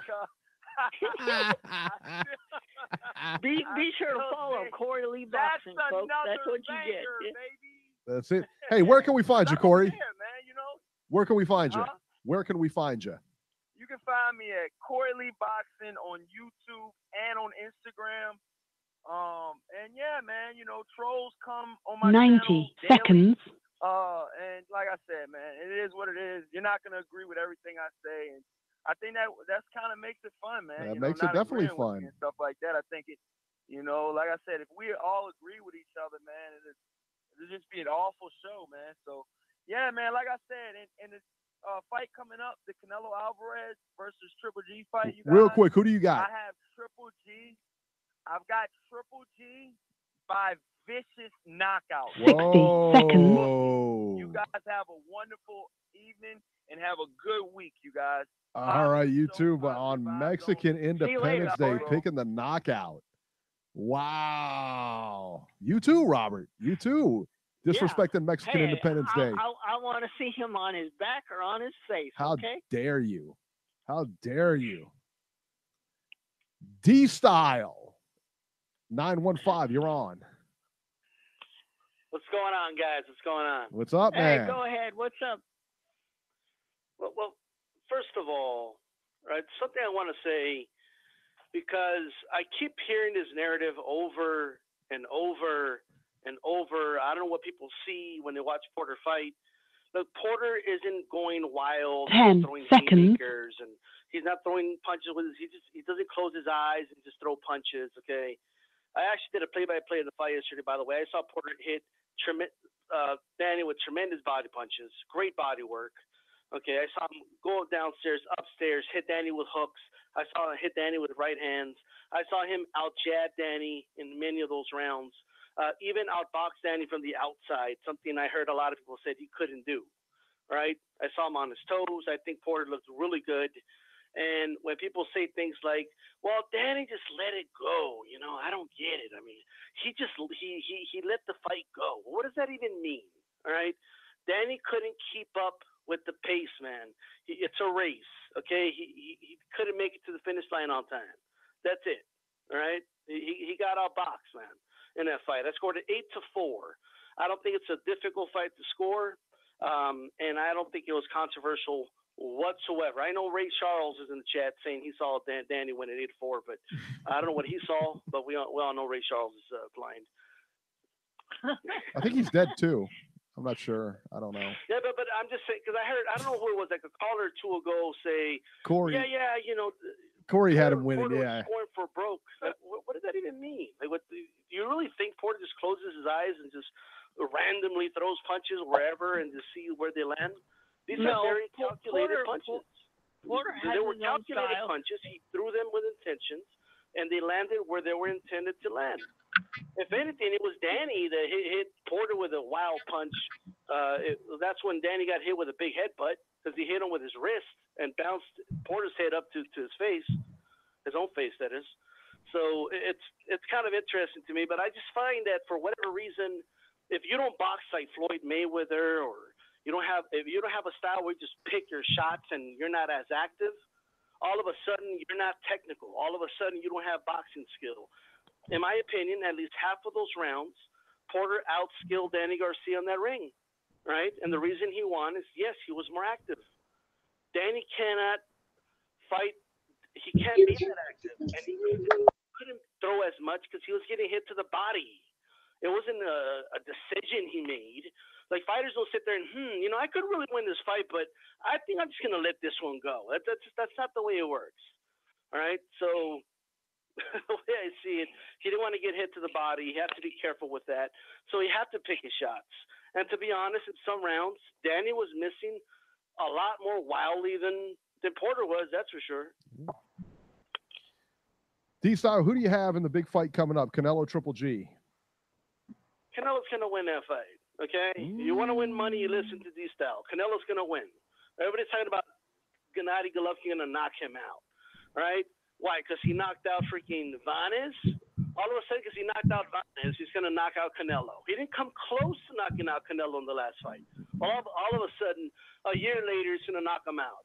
Why? Like, I for the life of me, I do not understand why people believe that Gennady Golovkin is all of a sudden going to knock out Canelo. It's not going to happen. It's the knee brace. And I'm tired of I'm also tired of people saying the only way I see Canelo winning is by a robbery. I mean, that's the only way he's going to win, right? I had the last fight a draw, man. I don't know what fight people saw the last time, right? But I saw Canelo make this guy miss a lot, right? Gennady Golovkin tried to do all the things that people are saying he didn't do in the first fight. Okay, it comes back to, there was a great scientist once that said, for every action, there's an equal and opposite reaction, right? Boxing is no different.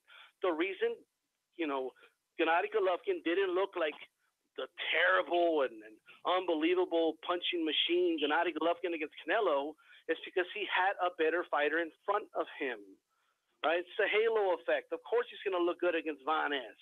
A dude that was inactive and wasn't even a middleweight. Of course he's going to look good against him. What do you think happens if Vanes fights Canelo? What do you guys think happens? You think Vanes gives him a run for his money? No. I don't know. He beats the shit out of him. It's going to be an easy fight. I honestly don't even think it's going to be that competitive. I got Canelo winning this 8 rounds to 4. How did you very have that? Clearly, I see, okay, Gennady Golovkin coming forward like a zombie. He is going to have some success, but that's why I'm giving him about 4 rounds.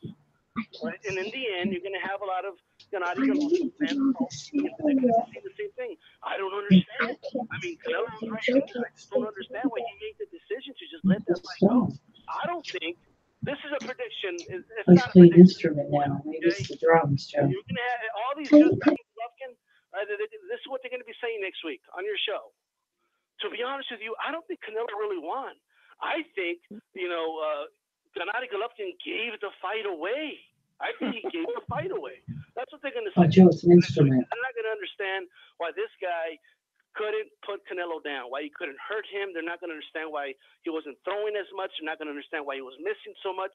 They're not going to understand why Canelo had his arm raised at the end. How do you, how did you have that first fight scored? He had it a draw. Is that right, D-Style? You had it a draw? A draw, yeah. Okay.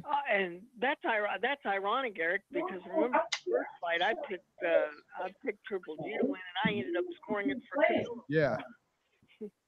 Yeah. I had it 7-5 for Golovkin. 8-4. Yeah. Look, Eric, you had it 8-4 for Golovkin. Watches it in slow motion and all that other crap. Okay. Yeah. But if you go back and watch it in slow motion, Gennady Golovkin definitely missed a lot of punches. But he was controlling. I thought he was controlling the action though in that first fight. Says he landed nowhere near. Right. Wow. Okay. All right. Well, I thought Golovkin landed more punches in the first fight. Have you seen the face on opponents when Gennady Golovkin is landing? You could see it in their face.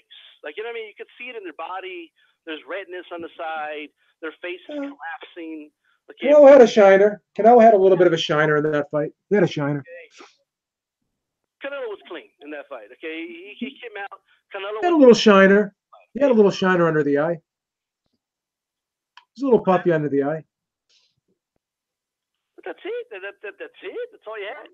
That's all he had. Looked like half of the other opponents Gennady Golovkin fought. Right? He just came out for a 12-round fight. Of course, he's going to come out with something. But do you think Golovkin landed a lot of jabs in the first fight though? Don't you think he landed a lot of jabs in the first fight? Yeah, I mean that's what the thing under the eye was. It was a jab. That's literally all he was for the most part when he was landing. Right? But when all those times Canelo was against the rope, can you honestly tell me that Gennady Golovkin display of body work on Canelo? No, you're right. He could have done more. Seemed like he could have done more, but he didn't. What it does tell you is that he's winning the round. I don't think it's not a look, man. A lot of people make it sound like it's a decision. Like he could have done more, but he could have took more chances. He could have took more chances. He had a guy in front of him that wasn't just going to stand there. He's not a punching bag. Okay, he had somebody that was going to counterpunch him. Okay, that's why he couldn't do it. Right? It's going to be no different here. Right? For all those people that always expected the real Pacquiao, this time Pacquiao's got marked. Yeah, but the reason why I can argue against that somewhat because Canelo wasn't landing a lot of punches. Canelo wasn't landing a lot of punches, and he wasn't hurting Golovkin either. So what was the reason for Golovkin not going to the body in that fight? You know, I think I agree with what you're saying. Obviously, Canelo's elusiveness, the head movement made a lot of a difference in that fight. But the body doesn't move. Like he didn't even attempt to go to the body. That was very uncharacteristic of him. When you go to the body, you could get countered upstairs. You should know that, right? I understand that, but Canelo doesn't really have a big right hand. He's a left hook artist, and if you're inside and you're already established, you can land body. Like he threw 0 body punches, 0. That was really last night. Both guys threw body punches. You don't have to be a devastating puncher to have guys hesitate to throw. You shouldn't. I mean, Floyd Mayweather was not a devastating puncher, but a lot of guys. But he got your attention. I think honestly, I slightly disagree that Canelo's right hand isn't much. I do. It's not as good as. Oh, it's a good punch, but it's not like his left hook. Like Canelo landed that right hand against Golovkin, and Golovkin walked right through it.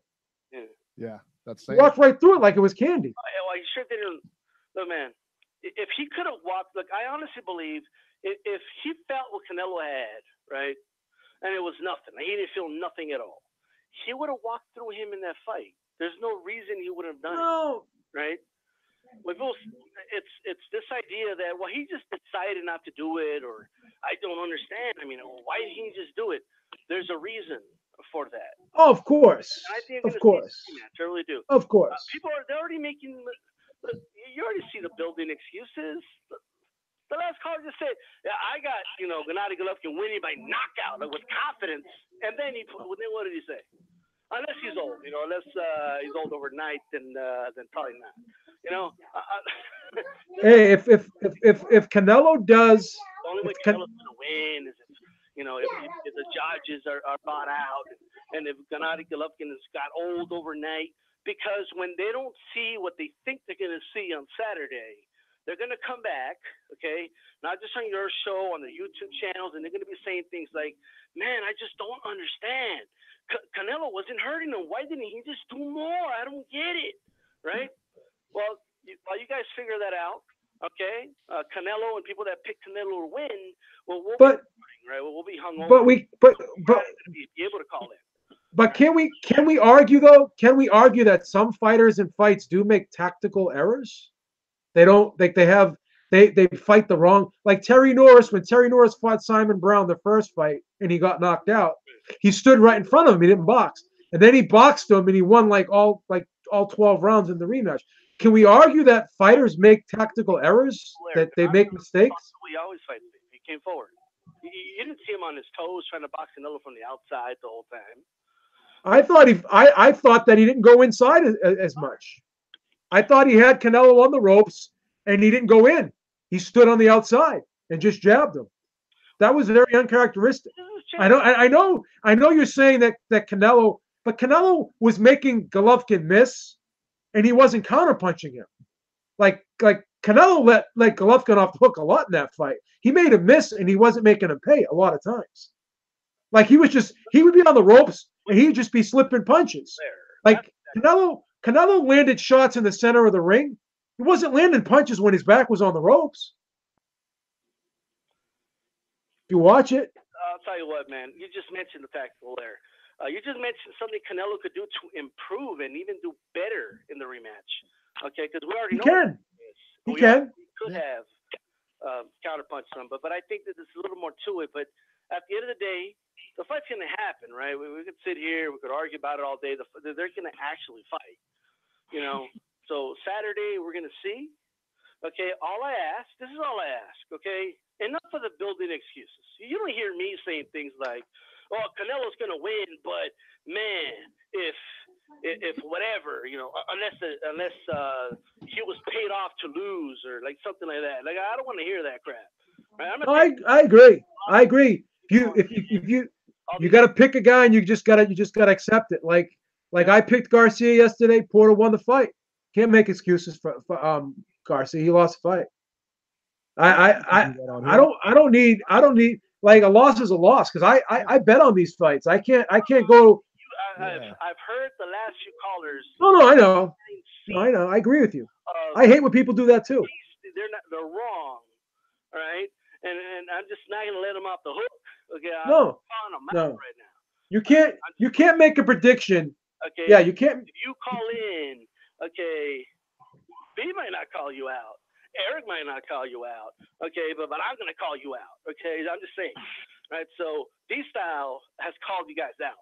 All these little building seeds of excuses you put in, I hear, right? I'm just saying, it's all in good fun. No, he's right.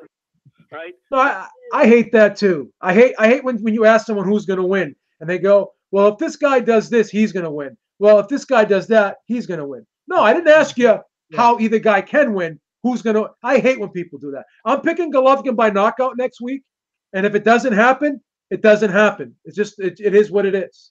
He loses. That's it. I got Canelo winning, guys, unless okay, he trips over a toilet and falls on his head, right? It's not on me. Well, there you go. I got Golovkin, but if he eats like the buffet the day before the fight and gets food poisoning, I'm switching my pick. There it is. Okay, is it fair to say though, one last thing, that if Golovkin has Canelo on the ropes again, okay, and he doesn't do what you think he's got to do or what he's going to do, is it fair to say that there's a reason he's not throwing? Okay, it's something Canelo is doing in the ring. Is that fair? 100% yes. 100% yes. There we go. And 100% yes. Look, if Gennady Golovkin knocks Canelo out, first of all, I'm a bloodthirsty boxing fan. I love to see knockouts. Okay, and I don't get paid for this shit anyway. Okay, so I don't give a shit either way. Hey, I mean, you know what? Because we do have to pay for this. I want people to get their money's worth. So Robbie wants to see a decision. Oh, it's going to be a good fight. I mean, I have no doubt about that. this fight's going to be better than the last one, I think, in my opinion. I hope. Yep. I hope for $85. I'm expecting this fight next week. Hey, for $85, I want a top-notch fight. Now, you guys might hate me for saying this, but I mean, I don't. It's not in Canelo's best interest to fight the way to make the fight exciting for the fans. That's not exactly that. I don't think that's the right game plan for Canelo. Okay, by the way, I'm just saying. So if Canelo wins, it might be a very uneventful fight if he wins. Yeah, I would say so. I don't know. I think it's going to be a good fight. We're going to get running, man. Thank you so much for the call. Call back next week. Let's see who won. Yeah, for sure. You have to call. You have to call back next week after that. You have to call back next week after that. You better call next week. Or I'm going to call. I'm going to call you to put you on speaker. Style boxing here on YouTube. Yes. All right. See you definitely. later, man. Good call. See you later, Eric. That was a good call. Yeah, D-style boxing. I mean, he's exactly right. You know, I make picks, you make picks, and you know, and we just it is what it is. You know, you never hear us say, well, because of that ankle or whatever. Because that is what I've heard. Eric remembers this. I'm not going to mention the guy's name, but there was a guy that actually did a prediction video and picked Miguel Cotto to beat Manny Pacquiao, and he clearly said it on the recap of the fight. He made a video and recapped the fight. He goes, well, Cotto lost because he didn't follow the game plan that I said he should follow. I mean, there are people that legitimately he's 100% right. You know, I honestly think this is, and I'm going to make an excuse for Golovkin. I honestly think that I really think he started slow because I think he was caught up in the moment. I really do. Whether that's a good excuse or not, that was his first big pay-per-view fight on the big stage like that. Sure. I think he was tight. I think he came out tight. Should he have come out tight being a professional like that? Absolutely not. But it's an excuse. I know I'm making an excuse for him, but I think it's legitimate. I think he really came out tight because as the fight went on, he started getting looser. He started landing shots. I think he came out tight. And I know that's just. And I know not too many people are going to care about this, but if Triple G wins, he replaces Bernard Hopkins in the record books because it would be title defense number 21 in the middleweight division. That's insane. That eclipses the Executioner's 20 title defenses. So he could actually make some boxing history if he wins on Saturday night. And I know not very many people care about that. Oh, I think that's big news. Yeah, I think that's real big news. But you know, I think that's another piece of motivation for him. You know, if he's aware of the boxing history, that's something he's got in his favor. So if he comes out victorious, Bernard is removed from that spot, man. That belongs to Triple G after Saturday. So crazy. I think he's going to start faster next week, though. I think that's going to be the difference. I do. We'll see. We'll see what happens. I could be wrong, but I just think that. All right. On to news and rumors. As we mentioned earlier in the show, PBC signs a deal with Fox, a 4-year multi-platform agreement with Fox Sports. With the 4-year deal, Fox Broadcast will feature 10 marquee fight nights in prime time every year, while FS1 and Fox Deportes will telecast 12 fight nights annually. The package includes Fox Sports pay-per-view events. Let's see here. Over 175 hours of original PBC boxing content per year across its channels. A lot of fights. This announcement. See, for somebody like Jason to call up and plug the deal and how Al Heyman gives us free fights, you mentioned the key word there.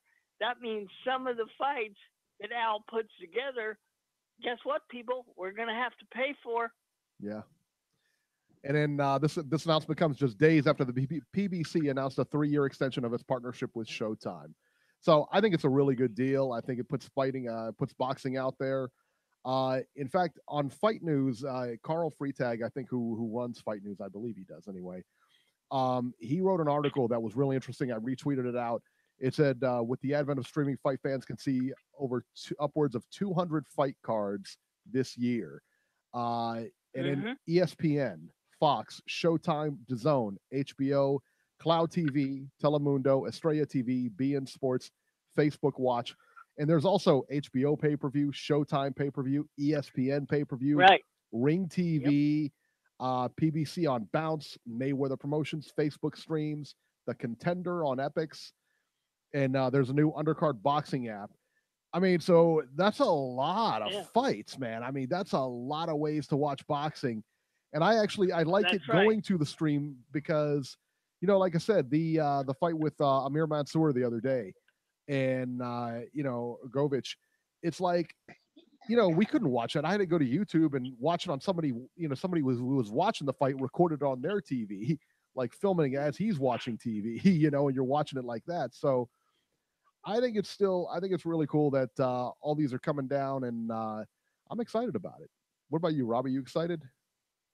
Yeah, no, I'm not going to criticize an organization for making a deal. But for everybody that said the PBC is always going to give us free fights, there's a key word in there. Some fights we are going to have to pay for. So pay attention to that. Look at you. The number one example is going to be the Tyson Fury Deontay Wilder fight. Yeah, that's definitely going to be on pay-per-view. Not getting around that one. All right. Alexander Usyk signs with Matchroom. Usyk signed a multi-fight promotional deal with Matchroom Boxing. His next fight will be live on Sky Sports. Beeb, this is a good signing. This is a big one, right? Yeah, it's a really, really good signing because Usyk's a European fighter, and Eddie already has a pretty good hold on that market. So I think he can definitely maximize Usyk's abilities. I mean, he's not necessarily a household name, but by winning that cruiserweight tournament, I'm sure a lot of people are going to be tuned into him now. And if he's going to be with Eddie Hearn definitely has the ability to promote someone like Usyk. And, you know, Usyk's going to be a champion for a long time in that division, I believe. So I think there's a lot of interesting matchups, particularly that Tony Bellew matchup is a really interesting matchup. Yeah, I believe the Tony Bellew fight's going to happen. I think it's going to happen very soon. So that's one positive about signing Usyk. It makes it much easier to make the fight. Now, Hearn said that he wants Usyk could possibly move up to heavyweight and be a challenger for Anthony Joshua. So yeah, that can happen too. That's a good fight. That's a good fight. Good fight. Dangerous guy, man. Beeb, it's time. It's time. Let's go. You ready? Go ahead. Chugga, chugga, chugga, chugga, choo choo. All right, it's time for your favorite segment, the train wreck of the week. Keith Thurman called out Conor McGregor. Out of all the welterweights out there, Shawn Porter, Errol Spence, Danny Garcia, all of them out there. Keith Thurman is at the fights yesterday, was doing an interview by TMZ and called out Conor McGregor from the UFC and said he doesn't care if it's in a cage or in the ring. He wants to fight him. What planet is Keith Thurman living on? What planet is he living on? And why isn't he stripped? Robert, answer me. Well, because I put it famously, the WBA is what? Wow. They're idiots. The WBA is a fucking idiot. There you go. See? How dare you? How dare you? Yep. All right. So, yeah, that's what. Go ahead. I I've got a real problem with Keith Thurman anyway. Yes, I know he got injured. Yes, I know he had surgery. But how long are you going to milk that damn excuse? I mean, get in the ring and fight, for Christ's sakes. Robbie wants to see a doctor's note. He wants MRIs. Well, I'll tell you what, though. I mean, let's be honest. No, he should be stripped. Lomachenko, remember when Lomachenko fought Rigondeaux and Rigondeaux bought out with that broken hand or whatever, or the bruised hand it turned out to be? Yeah. Everybody demanded like an X-ray. We want to see if it's broken or not. We got to see it. Nobody's calling Keith Thurman out for this. He needs to be called. I am. Terrible. Well, aside from you, Robert, of course. Yeah. All right. Terrence Crawford will face Jose Benavidez next. The fight is tentatively scheduled for October 13th on ESPN in Nebraska. Good luck with that for Benavidez. And it's not my favorite fight. I got to be honest with you. I don't think Crawford has too much trouble with Benavidez. So that's the problem with the other guys on the other side of the street. You can have a lot of good fights with Terrence Crawford, and he got stuck with him. So I don't know. David is a better fighter than Jose. Yeah. So, that's all I can tell you about that. Not good. This is easy. This is easy work for Terrence Crawford. He, if Bob Arum is a top-notch promoter like we all think he is, don't you think it's time that Bob starts making deals with the PBC so Terrence can start fighting some of these people? I mean, but then he's got to give up half his revenue, and he's got to give, there's a bunch of stuff there. So he'll keep him in that top ranked stable for as long as he possibly can before stepping out of there. He's not worried about the big fights. I mean, if you're a welterweight, though, if you're a welterweight and you want big fights and you want a unified division and you want to do some big things, I think the smarter move would have been to sign with PBC, really. I agree. I mean, I don't know what Arum's paying him, but I know the PBC fighters get paid pretty well. So, I mean, if he could have got a good deal over there. Who are you going to fight over? Who does Top Rank have at welterweight? They have nobody. Who do they have at junior middleweight? They have nobody. Yep. There's no future for you if you're in the welterweight division. Like Tim Bradley, he had to fight Pacquiao 3 times. He had to fight Marquez. Like who did he have to fight? Who did Pacquiao have to fight? He had to fight Marquez 4 times. Fought Bradley 3 times. I mean, what good matchups do you have over there at welterweight? Is anyone excited about this Benavidez fight with Crawford? Now that Pacquiao is no longer there, Terrence really has nobody. I mean, let's face it, he's going to destroy Benavidez. So, okay, what's next after that? I mean, Nothing. You've got to work with the other people.